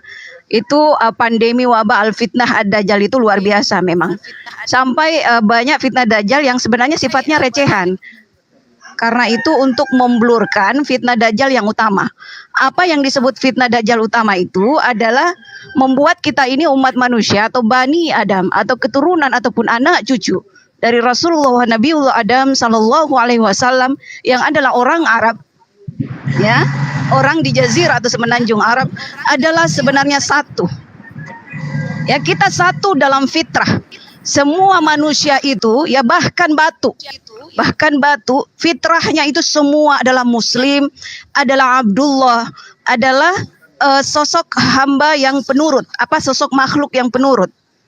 Ya, adalah makhluk yang penurut adalah kalau manusia dan jin itu karena dia yang diamanahkan, diperintahkan oleh Allah untuk beribadah kepadanya, berarti ya, manusia dan jin ini difitrahkan sebagai makhluk yang cenderung untuk menganut ajaran Tuhan, ajaran agama satu dan satu-satunya, hanya ajaran Islam ataupun ajaran selamat. Ya, jadi yang menyebut menyebut Rasulullah Adam, Rasulullah Musa dari suku atau kaum Yahudi, Rasulullah Sabi'in, Rasulullah Daud dari suku Sabi'in, kemudian Rasulullah Isa dari suku atau kaum Nasrani, Rasulullah Muhammad dari suku atau kaum Quraisy. Itu disebutkan bahwa mereka itu adalah belum utamanya yang Rasulullah sebelum Rasulullah Muhammad ya. Beliau dikatakan bukan umat yang Islam atau bukan umat yang selamat, bukan penganut ajaran Tuhan, ajaran agama satu dan satu-satunya hanya ajaran Islam. Bukan di situ fitnah dajjal yang utama, ya, tetapi fitnah dajjal utama itu yang menyatakan bukan Tuhan pada Tuhan, menyebutkan Tuhan pada yang bukan Tuhan. Nah, salah satu kosakata atau kalimat yang sering kali disampaikan itu adalah perkataan menuhankan Yesus. menuhankan Yesus, jelas itu fitnah Dajjal yang utama. Ya, karena faktanya di lapangan Yesus tidak pernah disebut dituhankan. Ya, tidak pernah diperlakukan sebagai Tuhan. Ingat itu, tidak pernah diperlakukan sebagai Tuhan. Tetapi apa yang terjadi kepada Rasulullah Yesus adalah beliau itu difitnah, dikriminalisasi. Sudah jelas-jelas terang akan naturnya sebagai sosok yang bukan Tuhan atau sosok makhluk. Adalah sosok ciptaan jenis manusia, jenis kelamin laki-laki, tetapi terus-terus difitnah dan dihujat, disebut beliau itu adalah Tuhan. Jadi itu bukan kosakata menuhankan. Karena kalau kita sebut menuhankan Yesus, maka berarti kita perlakukan beliau sebagai Tuhan. Nah, adakah orang yang memperlakukan Yesus sebagai Tuhan sampai detik ini? Dari dulu sampai sekarang adakah yang memperlakukan beliau sebagai Tuhan?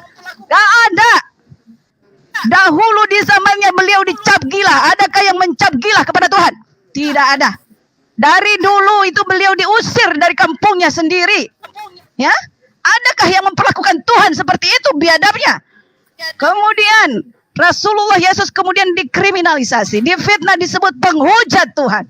Adakah Tuhan disebut penghujat Tuhan? Sampai diterpidana matikan, disalibkan, berusaha ditangkap, disalibkan, diburaikan ususnya. Ya, dijadikan bangkai sampai 3 hari. Artinya itu bukan perlakuan terhadap Tuhan. Jadi beliau itu difitnah. Kemudian yang benar saja Pak Hosya. Jadi intinya saya simpulkan aja ya. Intinya fitnah Dajjal yang utama itu ya bapak moyangnya iblis yang dendam sama Bani Adam ini ya, umat manusia ini ingin memecah belah kita supaya kita ini terlena menyebut yang bukan Tuhan itu, menyebut Tuhan kepada yang bukan Tuhan. Salah satunya ini. Ya, Yesus disebut bukan Tuhan, itu misi visi daripada bapak moyang jin yang dendam kesumat dari Bani Adam umat manusia. Maka kita yang masih mengaku sebagai umat manusia, masih mengaku sebagai keturunan atau anak cucu dari Rasulullah Adam, kenapa kalian mau dipecah belah? Ya itu, kenapa kalian mau menyebut Tuhan kepada yang bukan Tuhan? Ya, silakan. Silakan. Ya, silakan. Oke. Siapa yang mau jawab? Saya jawab boleh? Boleh. Saya dianggurin, Bang. Oh, silakan duluan. Ya. Ya udah, Bang, semua sekalian dulu. Ya, baik. Dulu yang tadi itu. Ya, jadi terkait dengan hukum Taurat, ketika saudara mengatakan ya, ketika saudara mengatakan bahwa tidak ada satupun manusia itu bisa melaksanakan segala hukum Taurat, mungkin saja itu betul adanya. Bisa jadi, karena hukum Taurat itu datanya kepada umat Tegar Tengko, bangsa pembangkang. Tetapi kemudian Tuhannya Bani Israel itu memberikan solusi. Ketika mereka tidak taat kepada hukum Taurat atau melanggar satu dari hukum Taurat, maka kemudian mereka disucikan kembali. Dengan cara apa? Dengan melakukan korban penghapus dosa. Contoh misalnya di dalam Keluaran 29 nomor 14. Ketika kemudian Bani Israel itu tidak taat kepada hukum Taurat, untuk mensucikan diri mereka dari pelanggaran, maka dia mengambil sapi.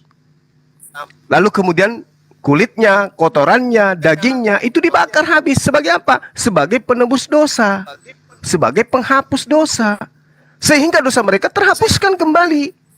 Begitulah Tuhan berikan hukum kepada Bani Israel. Ketika mereka melanggar hukum Taurat karena mereka tidak sanggup, dihapuskan kemudian dosa itu dengan cara mendamaikan mereka menggunakan kotoran, daging, dan kulit sapi. Itu sudah solusi yang sangat luar biasa bagi Bani Israel. Tapi kenapa kemudian ada konsep yang muncul belakangan? Hanya karena Yesus itu memiliki mujizat, memiliki tanda-tanda, memiliki kemudian kekuatan-kekuatan, sehingga dia dikatakan Tuhan. Padahal Yesus membantah itu semua. Di dalam Yohanes 5 nomor 36, ada kesaksian Yesus yang lebih penting dari kesaksian saudara-saudara yang ada di sini. Apa itu? Bahwa semua mukjizat, semua kekuatan, semua tanda-tanda yang Yesus lakukan di depan Bani Israel itu hanya untuk membuktikan bahwa dirinya adalah utusan Tuhan, bukan membuktikan dirinya sebagai Tuhan. Baca Yohanes 5 nomor 36. Kemudian, terkait dengan hukum Taurat, Yesus sendiri mengatakan, tetapi orang yang banyak ini, yang tidak mengenal hukum Taurat, terkutuklah mereka. Tidak mengenal hukum Taurat, terkutuk, apalagi tidak menjalankan. Sehingga ketika saudara melihat di dalam Ulangan 27, nomor 26, terkutuk orang yang tidak melakukan hukum Taurat itu dengan perbuatan. Sehingga mereka ketika terkutuk, mereka harus melakukan penghapusan dosa dengan mengambil sapi jantan untuk kemudian mereka kurbankan. Coba kita lihat di dalam Ulangan 6 nomor 4 sampai nomor 9. Dengarlah hai orang Israel, Tuhan Allah kita, Tuhan itu esa. Kasihilah Tuhanmu dengan segenap hatimu, dengan segenap jiwamu, dan dengan segenap kekuatanmu. Apa yang kuperintahkan kepadamu pada hari ini, haruslah engkau perhatikan. Haruslah engkau mengajarkannya berulang-ulang kepada anak-anakmu keturunanmu, dan membicarakannya apabila engkau duduk di rumahmu, apabila engkau dalam perjalanan, apabila engkau berbaring, apabila engkau bangun. Haruslah juga engkau mengikatnya sebagai tanda pada tanganmu, dan haruslah engkau menjadi lambang di dahimu, dan haruslah engkau menuliskannya pada tiang pintu rumahmu dan pada pintu gerbang-gerbangmu. Jadi hukum Taurat itu bagi Bani Israel adalah sesuatu yang sifatnya harus dilaksanakan secara turun-temurun tanpa henti.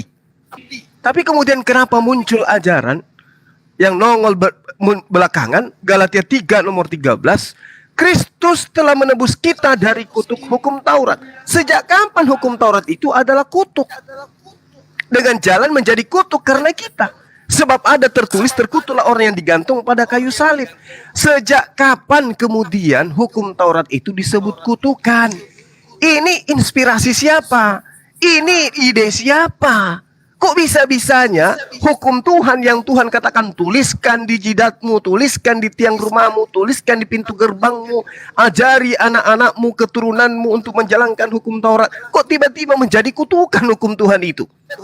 Ini yang perlu kita jelaskan ya kepada teman-teman sekalian, bahwasanya ketika iblis itu menyuarakan ada anak Tuhan datang untuk menebus dosa manusia, siapa yang mengaminkan? Ketika ada seorang pahlawan menurut teman-teman yang mengajarkan bahwa hukum Taurat itu sudah dibatalkan, siapa yang memproklamirkan dan menyuarakan? Kisah Para Rasul 16 nomor 16 sampai nomor 18, iblis teriak Paulus itu adalah utusan yang maha kuasa yang mengajar manusia kepada keselamatan. Artinya iblis setuju dengan ajaran Paulus. Tapi kalau Anda berbicara mengenai ajaran Islam, malaikat Jibril, mana ada dikatakan Nabi Isa itu adalah anak Tuhan, Nabi Isa, Paulus itu adalah utusan Tuhan. Mana ada diajarkan bahwa Rasulullah Muhammad SAW itu adalah utusan Tuhan. Gak ada iblis menyeru seperti itu. Gak ada iblis menyeru kepada orang Arab, wahai orang Arab, Rasulullah Muhammad SAW itu adalah utusan Tuhan. Itu gak ada. Ya nggak ada. Tapi kalau Paulus, iblis yang memproklamirkan dia adalah utusan Tuhan. Silakan. Oke. Jadi satu ya. Pak Santuy. Ya, silakan mau ada mulai Pak Santuy. Jadi kita langsung sekalian jadi satu gitu. Pak Santuy, ya. Baik, siap Bang, siap. 5 menit. Oke, sebelumnya terima kasih ya host sudah memperkenankan saya naik. Ya. Saya tidak lama, saya tidak lama sih. Saya cuma ingin bilang bahwa nanti ada kan pertanyaan dari Bang Emi official mengenai mukjizat ya, yang katanya menurut dia yang mampu melakukan mukjizat cuman Yesus saja. Tapi saya tidak akan menjawab, saya hanya memberikan nanti jawabannya, minta tolong kepada Bang Zuma. Assalamualaikum Bang Zuma. Semoga sehat selalu. Tolong nanti abang menjelaskan kepada si Emi official tentang siapa saja sih yang mampu melakukan mukjizat. Karena menurut dia kan tadi cuma Yesus tuh. Semoga nanti bisa tercerahkan si Emi officialnya. Itu yang pertama. Yang kedua, saya minta kepada host, ini hanya saran aja sih. Kalau bisa 10 menit diberikan TikTok lah, biar lebih jelas, biar lebih tercerahkan kami yang belum paham ini. Ya Bang ya, cuman itu saja saya tidak mau menambahkan lagi. Menurut saya apa yang disampaikan oleh Bang Zuma tadi sudah jelas kok. Makasih host. Oke. Udah, Bapak Santuy udah. Udah Bang. Makasih Bang ya. Tolong ya Bang Zuma, tolong jelaskan itu Bang Zuma ya. Makasih, insyaallah. Ya. Bang Bocil, ada yang mau Jadi kita langsung jawabnya sekalian gitu loh. Will, Oke, selamat siang, shalom buat host. Assalamualaikum buat Bang Suma. Waalaikum, abangku silakan.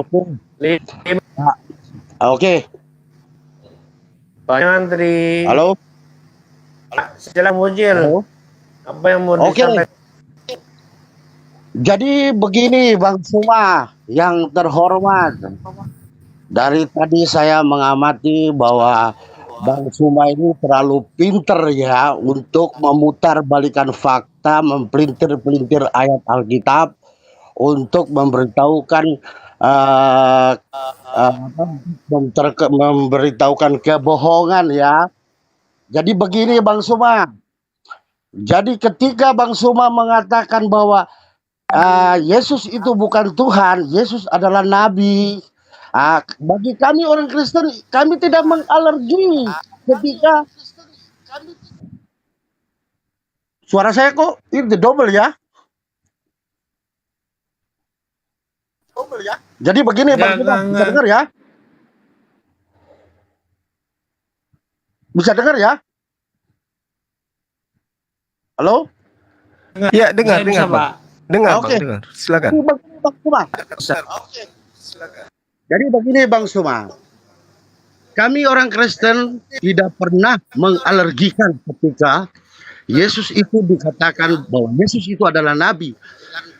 Kami orang Kristen mengakui bahwa Yesus adalah Nabi, Yesus adalah utusan, Yesus adalah Raja, Yesus adalah Tuhan di atas segalanya bagi iman kami.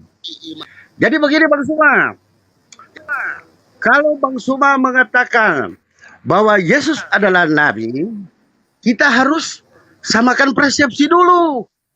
Kira-kira yang Bang Suma mau menyatakan kesamaan Yesus ini dengan siapa dulu, gitu loh. Pertanyaan saya, jadi seperti itu.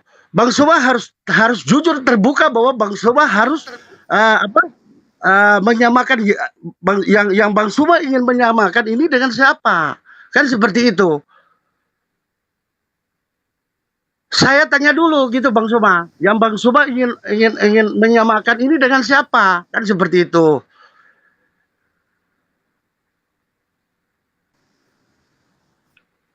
Mungkin seperti itu dulu Bang Suma.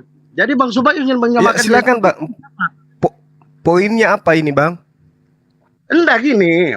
Dari tadi kan Bang Suma itu mempelintir ayat Alkitab, mempelintir semua. Yang saya pelintir yang mana coba? Makanya gini Yang saya Bang. pelintir yang mana Bang? Banyak yang tadi Bang Suma mempelintir Alkitab itu dengan iblis dan segala macam itu saya sudah. Yang mana tuh? Jadi begini yang saya pelintir. Yang mana Bang?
Assalamualaikum warahmatullahi wabarakatuh. Sahabat-sahabat yang dimuliakan oleh Allah. Suara saya kedengaran gak ini?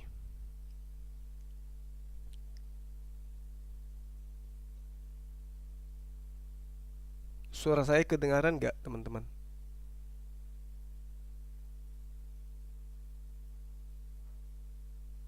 Baik. Ini kok tiba-tiba ya saya di-kick atau kenapa ya? Kok tiba-tiba hilang gitu? Di TikToknya ini tiba-tiba hilang gitu, teman-teman. Apakah jaringan daripada hostnya ya akibat kuotanya yang habis atau gimana kok tiba-tiba pada ribut semua di TikTok? Padahal pertanyaan tadi yang terakhir itu bagus sekali itu ya. Bagus, tapi kok jadi kacau kayak gitu ya? Kok jadi kayak gitu ya?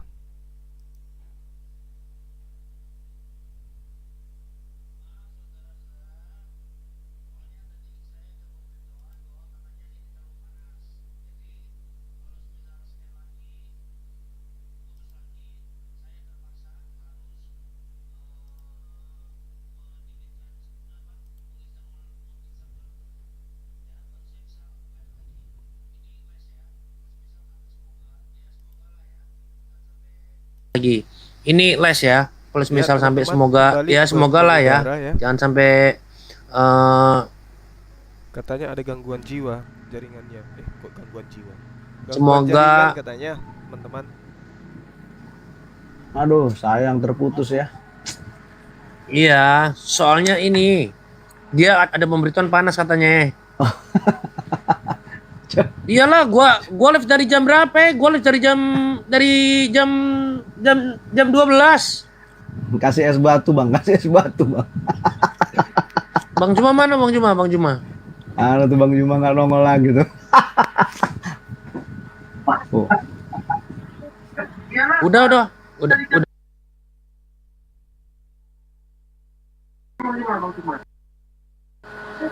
Bang Juma nggak nongol lagi tuh. Udah, Bang Juma udah saya naikin. Belum diundang sama dia kayak agak nge-lag.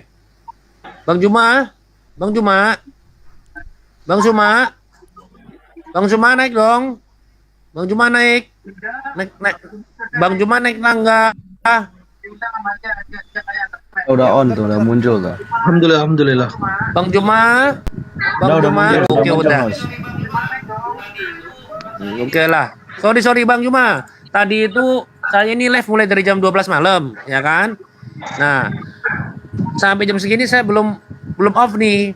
Tadi ada pemberitahuan bahwa handphone saya panas, ya kan? Nah, ini les kalau sampai terjadi nge-lag lagi, ya udah kita tutup dulu. Saya mendinginkan dulu. Ini dari semalam host nggak tidur berarti? Iya. Iya, belum tidur gua begadang. Hostnya minta tap dulu nih. Gua udah mau tidur, ya kan? Tadi kan gua udah mau tidur, gara-gara Bang Juma masuk, udah nggak jadi. Ajar terus, gaspol. Apa tema yang dibawa Juma hari ini?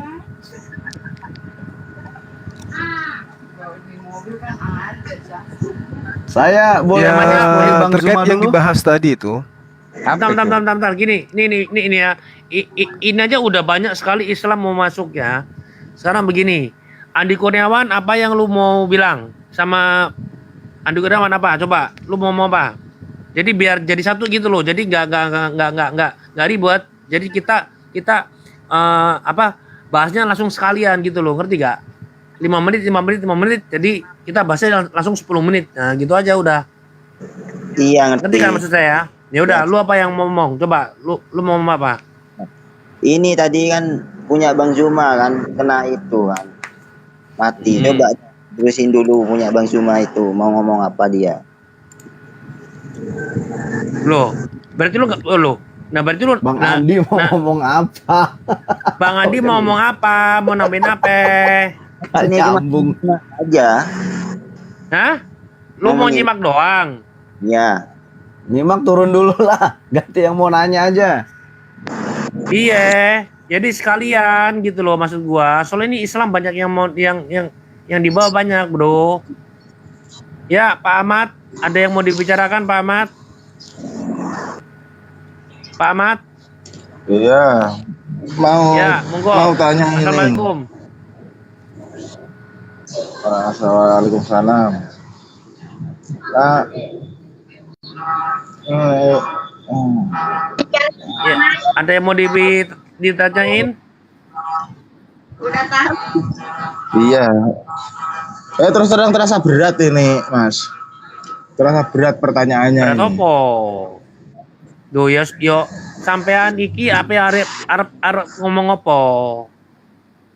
Ape mau nambah apa? Ape ngomong apa? Ape arep ngomong karo Bang Suma? Apa mau nambahin? Ya silakan. Jadi kita bahasnya nanti kita jawabnya langsung sekalian gitu loh. Apa yang Anda mau perkatakan? Itu Ope. itu 5 menit. Iya, Yesus itu kan apa namanya jelas-jelas keliru kok banyak pengikutnya ya. Kok secara akal sehat kok enggak masuk akal gitu loh. Khususnya pengikut Yesus itu loh. Jelas-jelas salah kok pengikutnya banyak gitu loh. Maksudnya saya gitu. Oh itu, udah itu aja. Ya, sudah itu. Oke. Sekarang Pak itu apa namanya? Pak For, buka mic-nya. Pak For. Iya, Semanggi For ya, ada yang mau dibicarakan? Iya, ini yang pembicaraan yang tadi tuh, yang waktu masih ada hitam putih sama Bang Zuma. Bang Zuma, assalamualaikum Bang Zuma. Waalaikum, saudaraku silakan. Iya, ini yang perihal tadi itu, yang perihal Nabi Isa atau orang saudara Kristen, kita ngomongnya Yesus itu, tolong dong.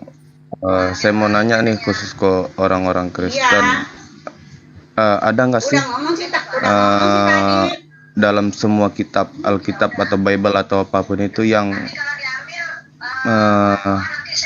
Tuhan Yesus mengakui dirinya sendiri bahwa dia itu seorang Tuhan,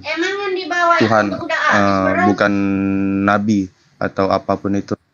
Soalnya saya pernah dengar ceramah kalau Tuhan Yesus itu nggak pernah mengakui dirinya sendiri Tuhan, melainkan dia mengakui dia itu cuma utusan dari Tuhan.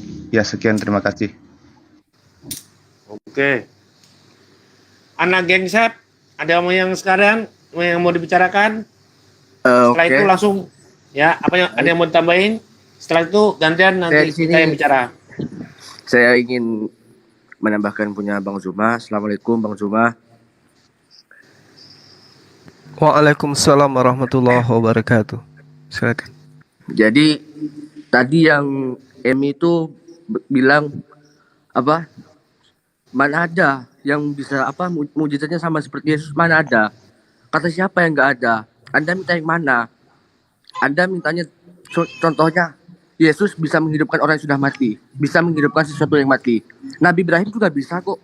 Bahkan Nabi Ibrahim waktu itu ada di Al-Quran. Allah menyuruh Nabi Ibrahim memotong, mencincang-cincang seekor burung dan dipisahkan di antara dua bukit. Jadi pada saat itulah Nabi Ibrahim dikasih mukjizat bisa menghidupkan sesuatu yang sudah mati. Dan kedua burung itu hidup kembali dengan atas mukjizatnya Nabi Ibrahim. Jika memang pengen minta mukjizat, banyak loh. Minta turunkan kitab suci, ada. Nabi Muhammad ada. Bahkan mukjizat Nabi Muhammad lebih hebat daripada mukjizatnya Nabi Isa, Nabi Yesus.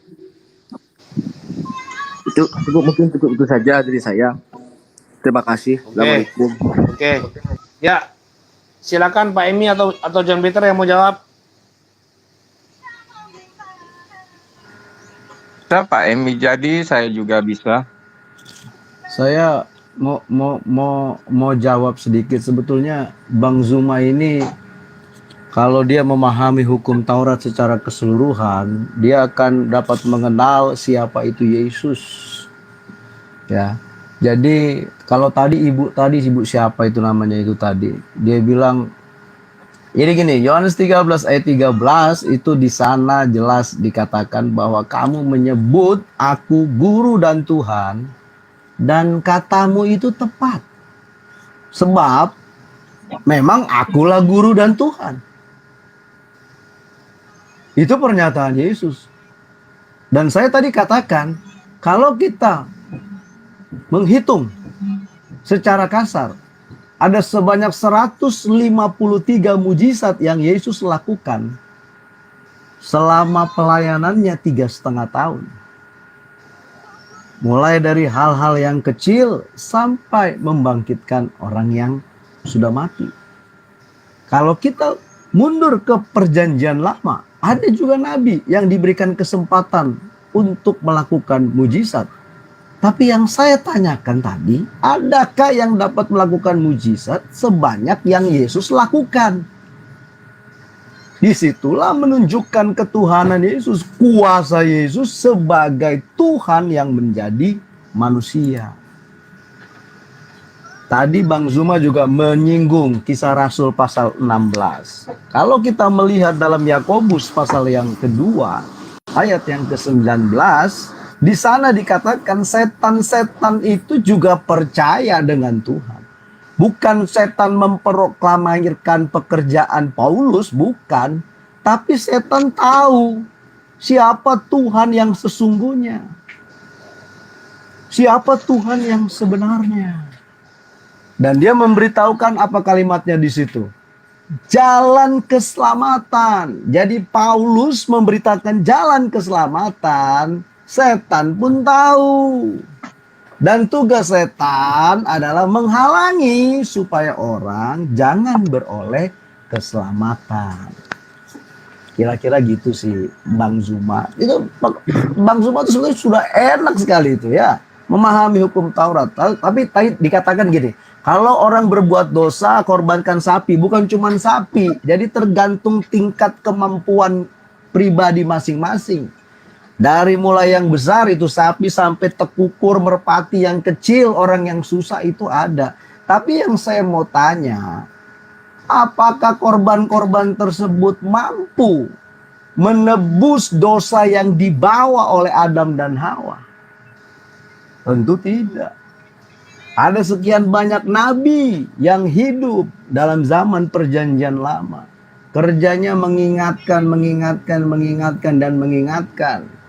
Tapi tetap mereka melakukan perbuatan yang salah, perbuatan dosa. Masuk kepada perjanjian baru, Yesus datang, mereka tidak terima. Bahkan setelah Yesus mati di kayu salib, naik ke sorga, bangsa Yahudi masih diberi kesempatan sampai Jenderal Titus meratakan bait suci. Kenapa? Karena mereka tidak terima korban Yesus yang paling mulia di atas kayu salib itu. Jadi bukan soal Tuhan itu tidak mampu. Kalau kita melihat Matius pasal yang ke-26 ayat yang ke-52-54, Yesus sanggup panggil malaikat. Tapi Yesus tugasnya adalah melakukan kehendak Bapa dengan setia, yaitu mati di atas kayu salib. Supaya saya, orang yang berdosa ini, terima yang namanya anugerah keselamatan. Kira-kira begitu. Oke, teman-teman, sebelum diarahkan ya ke tamu yang lain, ya saya tanggapi dulu ya. Oke. Jadi gini, Anda mengatakan tugas setan itu menghalangi manusia menuju kepada keselamatan. Tapi faktanya setan justru memberikan jalan. Kalau Paulus itu orang benar, justru setan yang memproklamirkan supaya orang percaya kalau Paulus itu adalah rasul utusan Tuhan. Artinya setan membantu Paulus di dalam mengajarkan manusia untuk mengimani dia sebagai utusan Tuhan. Terbalik dengan yang Anda katakan. Justru yang kalau tujuannya agar manusia percaya kepada iblis bahwa dia adalah rasul, agar manusia terselamatkan, berarti misi iblis adalah untuk menyelamatkan manusia. Kebalik, Bung. Kebalik. Oleh karena itulah kemudian Paulus marah ketika iblis mengatakan dia adalah utusan Tuhan. Paulus adalah utusan Tuhan yang mengajarkan kepada jalan keselamatan. Paulusnya marah, murka. Kenapa? Karena Paulus tidak mau diketahui bahwa ajarannya didukung oleh iblis. Itu, paham itu data loh. Itu Lukas, itu Kisah Para Rasul 16, nomor 16 sampai nomor 18. Itu data. Tolong itu dicatat baik-baik. Kalau iblis tujuannya untuk menyelamatkan manusia, berarti benar penyaliban itu ada. Kenapa? Penyaliban itu awalnya adalah pengkhianatan Yudas terhadap Yesus. Iblis mau supaya ada penyelamatan, betulkah? Tentu tidak. Iblis mau agar orang percaya kepada Paulus, benarkah? Tentu benar. Kenapa benar? Faktanya Paulus marah. Paulus tidak mau kalau iblis itu yang memproklamirkan. Karena kenapa? Kalau iblis memproklamirkan sesuatu, itu pasti sudah adalah penyesatan. Iblis memproklamirkan Yesus itu adalah anak Tuhan, pasti ada tujuannya. Iblis memproklamirkan Paulus itu adalah utusan Tuhan, pasti ada tujuannya. Apa tujuan iblis terhadap manusia? Menyesatkan umat manusia. Coba kita lihat. Di dalam Kejadian 3 nomor 13. Di situ dikatakan Hawa mengakui yang menyesatkan mereka adalah iblis. 1 Yohanes 3 nomor 8. Asal dosa itu adalah iblis. Tapi ketika berbicara mengenai Paulus, asal dosa itu adalah Adam. Iblisnya bebas dari tersangka, digantikan oleh Adam. Nah sekarang siapa yang mengatur siasat ini? Sehingga Anda mengatakan bahwa dosa harus dihapuskan dengan membunuh manusia di atas tiang salib. Itu ajaran siapa? Ingat, yang mati di atas tiang salib itu bukan Tuhan. Yang mati di atas tiang salib itu adalah anak Maria sematawayang, yang dibesarkan seorang diri, yang dibesarkan dengan penuh dengan fitnah dari kaumnya sendiri, yang dibesarkan dengan cara diusir dari kampung halamannya. Kemudian begitu dia mati, ternyata dia adalah oknum yang menjadi tumbal untuk menuhankan dirinya sebagai penebus dosa. Sekali lagi saya katakan, yang mati di atas tiang salib itu mustahil Tuhan. Dia adalah manusia. Berarti teman-teman Kristen menjadikan tumbal penghapus dosa dengan darah manusia. Ini ajaran apa ini? Sadarkah teman-teman bahwa yang tumbal di atas tiang salib itu adalah manusia, bukan Tuhan? Dia adalah manusia 100% dan bukan Tuhan 100%. Dijadikan tumbal karena Tuhan mustahil mati. Baca di dalam kitabnya orang Yahudi, Tuhan itu maha hidup, Tuhan itu maha menghidupkan dan maha mematikan. Yesus dimatikan dan dihidupkan, berarti dia adalah manusia. Kenapa Yesus mati? Alasan teman-teman Kristen, karena dia adalah manusia. Berarti manusia menebus dosa kalian, bukan Tuhan. Manusia yang mati memberikan nyawanya untuk kalian, berarti manusia yang menjadi tumbal untuk kalian. Sementara Tuhan mengajarkan untuk menumbalkan anak Adam, anak Abraham diganti dengan hewan. Untuk menghapuskan dosa anak keturunan Yakub diganti dengan hewan. Begitu Kristen datang, dosa-dosa Kristen dihapuskan, diganti dengan darah, dengan nyawa manusia. Ini ajaran siapa kira-kira? Siapa kira-kira yang mengajarkan ini? Manusia menjadi tumbal untuk menghapus dosa manusia. Ini ajaran kalau kita selidikin, Bung. Ajaran yang tidak sampai kepada Yesus. Makanya tadi di awal udah berjam saya bertanya, tunjukkan kepada saya di dalam perjanjian lama bahwa hukum Tuhan itu adalah kutukan. Sehingga harus ada tumbal di atas tiang salib untuk mati. Sebagai penebus, sebagai penggenapan dari hukum Tuhan itu. Tidak ada satu manusia pun di antara kalian yang mampu menunjukkan data itu. Bahkan saya mampu menunjukkan data kepada kalian. Bahwasanya hukum Taurat itu adalah hukum yang harus diajarkan berulang-ulang kepada anak-anak Yahudi. Pertanyaanmu apa, Juma? Jangan panjang gina kau berkhotbah ini. Apa pertanyaanmu? Intinya apa? Pertanyaan saya, tunjukkan di dalam perjanjian lama bahwa hukum Taurat itu adalah kutuk. Sehingga harus ada tumbal mati di atas tiang salib sebagai pembebas Kristen dari kutuk hukum Tuhan. Silakan. Oke, sebentar ya. Biar jauhnya sekalian ya, Bang John, sabar. Jibril Sam sekalian, ada yang mau tambahin? Soalnya Islam banyak yang mau tanya ini di bawah nih. Ada Andri, Jibril Sam. Jibril Sam. Open mic, open mic. Jibril Sam. Jibril Sam, open mic.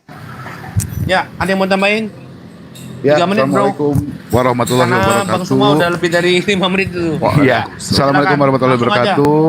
Salam buat abang-abang Kristen, salam toleransi untuk Ya. Bang Zuma. Terkhusus saya hanya ingin memberikan dukungan kepada Bang Zuma. Alhamdulillah, Masya Allah. Makasih, saya Bang. dah Barakallah. dapat ilmu yang luar biasa dari Bang Zuma, terutama juga dari teman-teman Kristen, dan saya hanya ingin mendukung bahwa channel ini menurut saya baik sekali untuk mengkomparasi demi tujuan mendapatkan kebenaran Betul, yang betul. hakiki ya, intinya begitu. Jadi Benar, untuk benar. teman-teman yang di bawah, tolong jangan flaming gitu ya, tunjukkan adab kita tuh adab muslim gitu, bahwa orang muslim itu kasih juga sangat diutamakan gitu. Jadi tolong saling Masya Allah. mendukung gitu ya, saling toleransi, karena sebetulnya kita ini mungkin saudara seiman, tapi kalau dengan teman-teman non muslim, kita saudara sebangsa setanah air. Ini kan bukan siapa-siapa gitu, masih saudara-saudara kita. Jadi tolong gitu ya,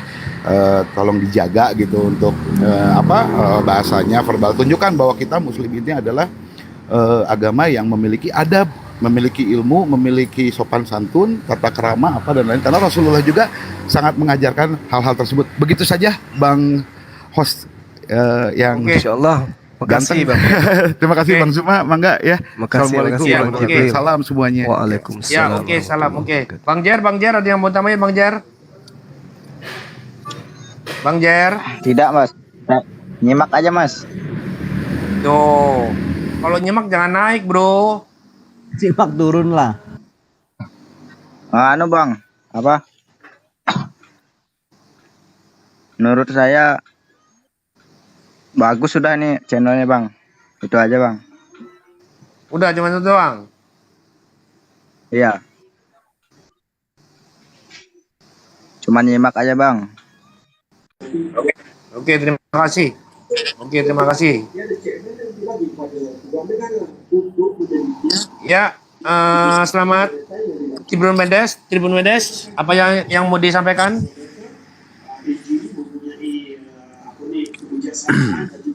Tribun Mendes, selamat. Assalamualaikum.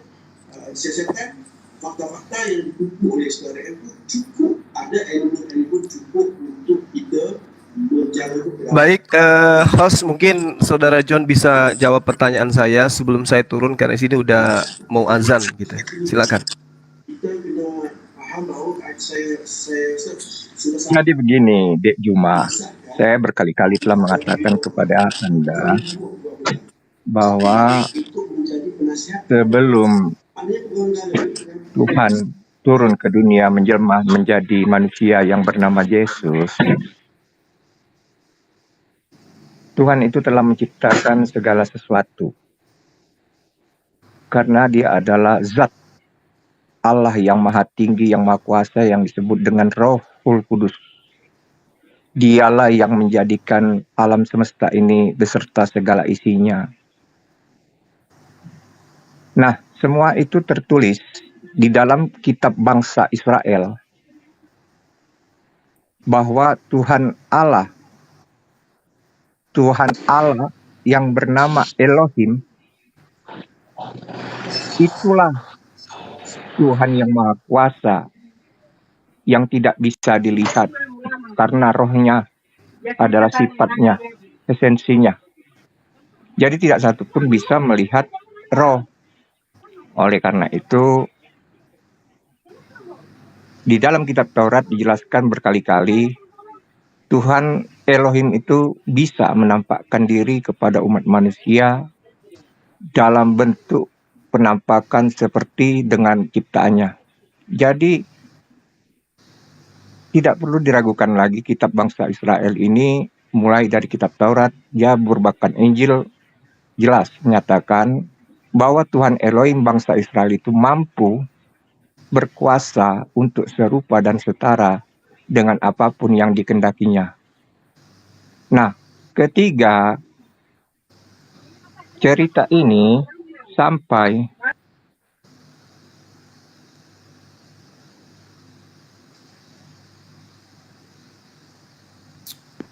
ini sampai kepada orang Arab, ternyata yang menyampaikan ini ternyata mengatakan bahwa Tuhan Elohim bangsa Israel itu bukan Elohim, tetapi bernama Allah Subhanahu wa Ta'ala. Nah, disinilah terjadi informasi yang keliru yang disampaikan sesosok makhluk yang bernama Namus ini. Apakah ini benar-benar malaikat yang datang dari Tuhan Elohim bangsa Israel atau iblis yang menyamar sebagai malaikat terang, sehingga dia menyampaikan informasi yang keliru kepada Muhammad, mengatakan kepada Muhammad bahwa manusia Adam itu diciptakan dari segumpal darah.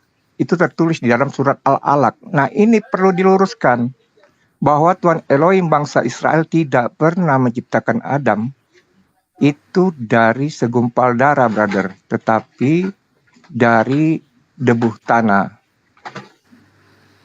Adam diciptakan dari debu tanah dan dijadikan makhluk ciptaannya yang sempurna dari semua yang sempurna yang diciptakannya. Jadi jelas bahwa informasi yang disampaikan sesosok makhluk di dalam gua Hira yang gelap gulita, yang menyatakan dirinya adalah pelayan, penyampai informasi dari Tuhan yang tidak kami kenal tersebut, telah menyampaikan berita-berita bohong tentang apa yang tertulis di dalam kitab bangsa Israel, mulai dari kitab Taurat, Zabur, bahkan Injil, semua diputar balikkan, brother. Genaplah seperti apa yang dikatakan di dalam kitab Yesaya 29 ayat 9 sampai 16, bahwa bangsa ini telah memutarbalikkan fakta, mengatakan seolah-olah perkataan itu datang dari dia, tetapi bukan. Karena apa? Mereka melakukan hal ini di dalam gelap. Itu sesuai yang tertulis di dalam Yesaya ayat 15 ayat 16. Di sana dikatakan ciri-cirinya di ayat 12. Orang ini datang mendekat, ya, bangsa ini datang mendekat kepadanya dengan mengucapkan bahwa mereka percaya tetapi hanya di bibir saja, tapi tidak dari hatinya. Dan mereka melakukan ibadahnya hanya berdasarkan perintah manusia yang seperti tertulis di dalam hadis. Dan bacaan mereka ini yang dihafalkan, yaitu Al-Quran. Jelas. Di ayat 12 itu dikatakan, ketika disuruh untuk membaca, orang ini tidak bisa membaca. Satu-satunya sejarah yang mengatakan bahwa ada seseorang yang disuruh membaca tidak bisa membaca, hanyalah Nabi Muhammad. Dan ajaran yang dihafalkan itu adalah Al-Quran. Ibadah yang mereka lakukan berdasarkan perintah manusia, ini adalah hadis. Jadi pas bahwa apa yang dimuatkan oleh Nabi Yesaya tentang nabi palsu, nabi-nabi yang akan datang dengan menggunakan sihir, itu benar-benar ada. Karena Tuhan Allah, Tuhan Elohim bangsa Israel telah mengatakan bahwa bangsa ini akan diberi keajaiban yang memukau, yang membuat orang terkesima. Karena apa? Karena sihir. Di sini katakan sihir. Dari mana sihir itu datang? Sihir itu adalah kekuatan iblis. Dan iblislah yang membantu kekuatan orang ini untuk melakukan hal-hal yang mujizat. Tetapi itu atas seizin Tuhan. Karena Tuhan telah mengatakan, dia memberikan bangsa ini suatu keajaiban. Silakan Anda baca. Di Yesaya 9, ayat 29, ayat 9 sampai 16. Itulah literatur yang kami ajukan kepada Saudara Juma, bahwa kami benar-benar tahu tentang apa yang terjadi, yang datang kepada bangsa Arab itu tidak sama dengan Tuhan Elohim bangsa Israel yang disembah oleh Musa dan oleh Abraham.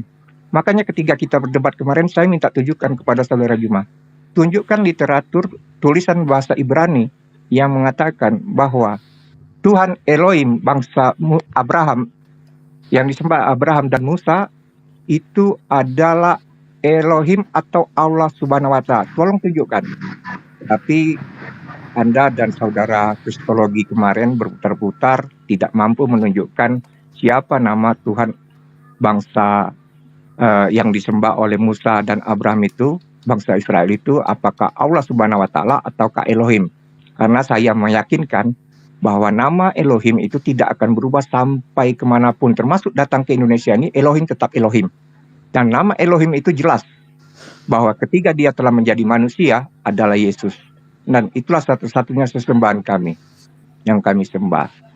Jadi kepada saudara Juma, saya sudah berulang kali mengatakan kepada saudara, janganlah Anda memaksakan bahwa nama-nama nabi yang ada di kitabmu itu adalah seperti yang sama yang ada di Alkitab kami. Karena apa? Isinya berbeda. Ketika Anda memaksakan tadi mengatakan bahwa yang disalibkan itu adalah putra Maryam, Anda kelepasan ngomong. Putra Maryam itu tidak pernah disalibkan menurut keyakinan Anda. Jadi otomatis Anda telah mengakui bahwa yang disalibkan itu adalah Isa Al-Masih. Kalau Anda mengatakan itu putra Maryam. Tetapi kalau Anda mengatakan putra Maria, itu adalah Yesus. Jadi otomatis Anda secara tidak langsung, Roh Kudus telah mengajarkan Anda untuk menyatakan kebenaran.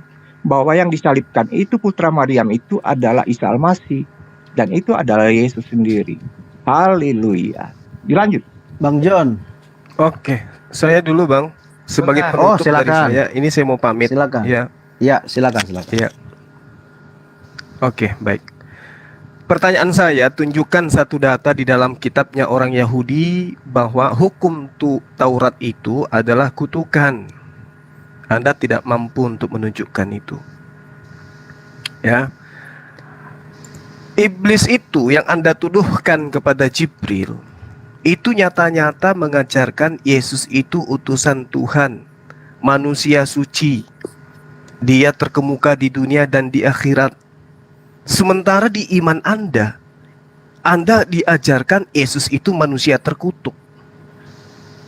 Ya, Yesus itu manusia yang rupanya jelek, buruk, dan seterusnya. Itu di kitab Anda. Tuhan itu Anda katakan mengambil bentuk manusia. Siapa yang ngajarin Anda? Tuhan ke dunia menjelma jadi manusia. Yang ngajarin siapa? Ada gitu kitabnya orang Yahudi ngajarin Anda seperti itu? Bahwa Tuhan datang menjelma menjadi manusia? Di mana datanya itu? Hasem menjelma menjadi manusia. Hasem mengambil bentuk manusia. Itu di mana? Tunjukkan kepada saya. Biar Anda baptis saya kalau ada. Hasem mengutuk hukum Taurat, tunjukkan kepada saya. Biar hari ini juga saya bawa satu RT ke gereja untuk dibaptis. Anda tidak akan mampu menunjukkan itu. Anda hanya mengais-ngais kitabnya orang Yahudi, kemudian Anda menganggap Tuhannya Yahudi itu menjelma menjadi manusia.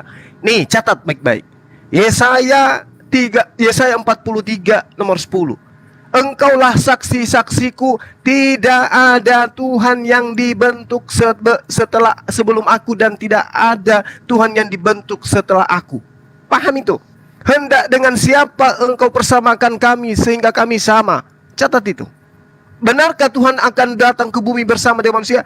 Tidak. Sesungguhnya langit, bahkan langit yang menyelimuti seluruh langit pun tidak akan memuat Allah. Tidak akan memuat Tuhan. Kemudian Anda mengatakan Yesus itu adalah penjelmaan Tuhan. Ini ajaran siapa? Elohim datang dalam rupa manusia. Ini ajaran siapa? Siapa ngajarin Anda seperti itu? Kemudian ketika Anda membawa narasi Al-Quran, bahwasanya Adam itu dicipta dari daging. Kata siapa? Inna masalah Isa indallahi kamathali Adam khalaqahu min turab. Ya, turab itu tanah. Adam dicipta dari tanah. Summa qala lahu kun fayakun. Kemudian Allah mengatakan hiduplah, maka dia hidup. Jangan membawa data menyerang Islam tapi Anda nggak tahu Islam. Huwal hayyu la ilaha illa huwa fad'uhu mukhlishina lahuddin. Dialah Allah yang hidup kekal. Tiada Tuhan yang berhak disembah melainkan Dia. Maka sembahlah Dia. Alhamdulillahi Rabbil Alamin. Dia memurnikan ibadah kepada. Mari memurnikan ibadah kepadanya. Segala puji bagi Allah Tuhan semesta alam. Tuhan semesta alam yang kami sembah. Kalau orang Yahudi menyebutnya Hasem, kalau orang Yahudi menyebutnya Adonai, El Gibor dan seterusnya. Sabar. Kami menyebutnya Allah Subhanahu wa Ta'ala. Masalahnya sekarang ketika Anda mengatakan itu bukan Allah, Allah itu bukan Hasem. Lalu kalau saya tanya kepada Anda, ketika Tuhannya Abraham datang kepada Lukas, dia memperkenalkan nama dengan sebutan apa? Anda tidak akan mampu menjawab dan Anda akan kaku selama-lamanya. Tuhan memperkenalkan namanya kepada Lukas dengan sebutan apa? Tuhannya Bani Israel, Tuhannya Yesus. Sang Bapak ketika datang kepada Paulus memperkenalkan nama dengan sebutan apa? Anda tidak akan mampu untuk menjawab. Kenapa? Karena kitab Anda original teks itu bahasa Yunani. Hasem dalam bahasa Yunani apa? Yotevapé dalam bahasa Yunani apa? Tuhan tidak pernah datang kepada orang Yunani, Bung. Tuhan hanya datang kepada Bani Ismail dan Bani Ishak. Maka kemudian ketika Allah mengatakan, aku adalah Allah, innani anallah la ilaha illa ana. Berarti Tuhan yang datang kepada Rasulullah SAW dengan Tuhan yang datang kepada para nabi, Tuhan memperkenalkan dirinya sesuai dengan kehendak dirinya. Dia mengatakan, aku Ar-Rahman Ar-Rahim. Kepada orang Yahudi, El Gibor. Ya, kemudian Yotevapé, kemudian mereka perkenalkan dengan sebutan Yehova, Elohim, dan seterusnya. Ya, suka-suka Tuhan. Tapi sayangnya Tuhan tidak pernah datang memperkenalkan diri dengan nama Yahweh, dengan nama Theos, dengan nama Theon, dengan nama Yesus. Nggak pernah. Itu hanya ada di internal kalian. Oleh karena itu saya katakan bahwasanya iblis itu sudah pensiun sekarang. Kenapa? Ada yang mewakili dia. Yang mewakili dia adalah yang mengimani Tuhan datang dalam rupa manusia, Tuhan datang dibunuh oleh manusia. Demikian teman-teman, saya pamit, di sini sudah azan dan saya harus melakukan kegiatan yang lain. Sebentar malam kita lanjut dan saya berterima kasih kepada Bang Candi Susanto. Anda luar biasa, komal Anda super luar biasa. Saya suka. Saya akan ke sini lagi. Bentar malam saya akan cari komal Anda lagi. Terima kasih Bang. Saya pamit. Salam satu Tuhan. Assalamualaikum. Assalamualaikum Bang Zuma. NKRI. Oke. Waalaikumsalam warahmatullahi wabarakatuh. Saya pamit. Oke, ya. Waalaikumsalam. Saya tambah sedikit boleh Bang Candi? Pak, enggak ah? Pak Titok, apa sebagai for ya? Pak For. Assalamualaikum warahmatullahi wabarakatuh. Sahabatku yang kucintai, yang kusayangi. Ya, saya pamit ya karena sini sudah azan. Lagian juga saya harus ada aktivitas. Yang pada poinnya kemudian pesan yang kita ingin sampaikan itu sudah tersampaikan, bahwasanya yang melanjutkan misi iblis itu jelas yang menggantikan Tuhannya Bani Israel dengan anak manusia. Pesan yang disampaikan oleh iblis itu bahwa hukum Tuhan, aturan Tuhan itu sudah dibatalkan dan itu hanya diaminkan oleh agama tetangga. Alhamdulillah, Al-Quranul Karim datang bukan untuk membatalkan. Al-Quranul Karim datang kemudian untuk menjelaskan. Aturan Tuhan yang datang kepada Bani Israel itu disembunyikan, digantikan, dan seterusnya. Al-Quran datang untuk rahmatan lil alamin, untuk ditujukan kepada seluruh umat manusia, bukan hanya kepada satu golongan. Sementara Torah dan Injil, Zabur itu hanya diperuntukkan kepada satu golongan saja.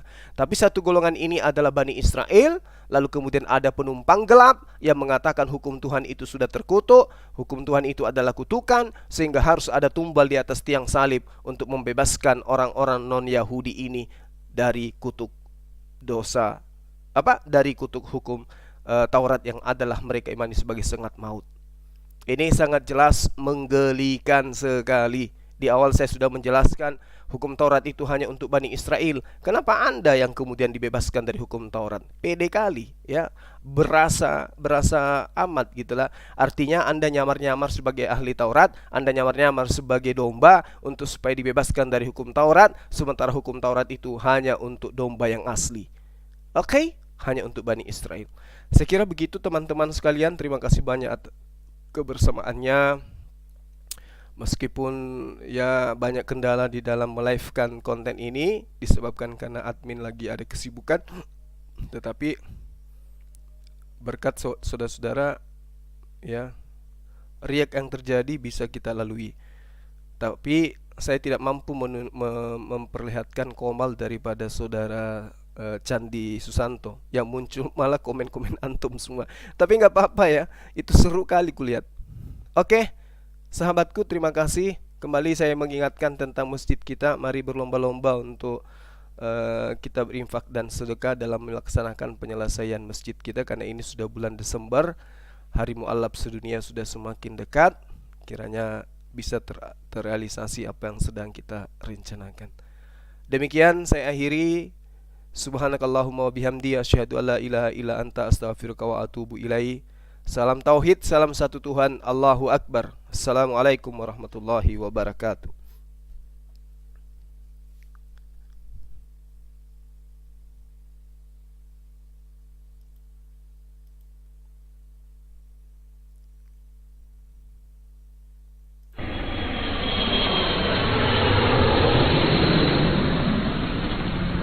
Keluar, ya kan? Saya bukan bilang agama saya benar dan bukan bilang agama orang lain itu salah. Ini Bang Juma itu pernah kemarin itu di room sebelumnya sampai bawa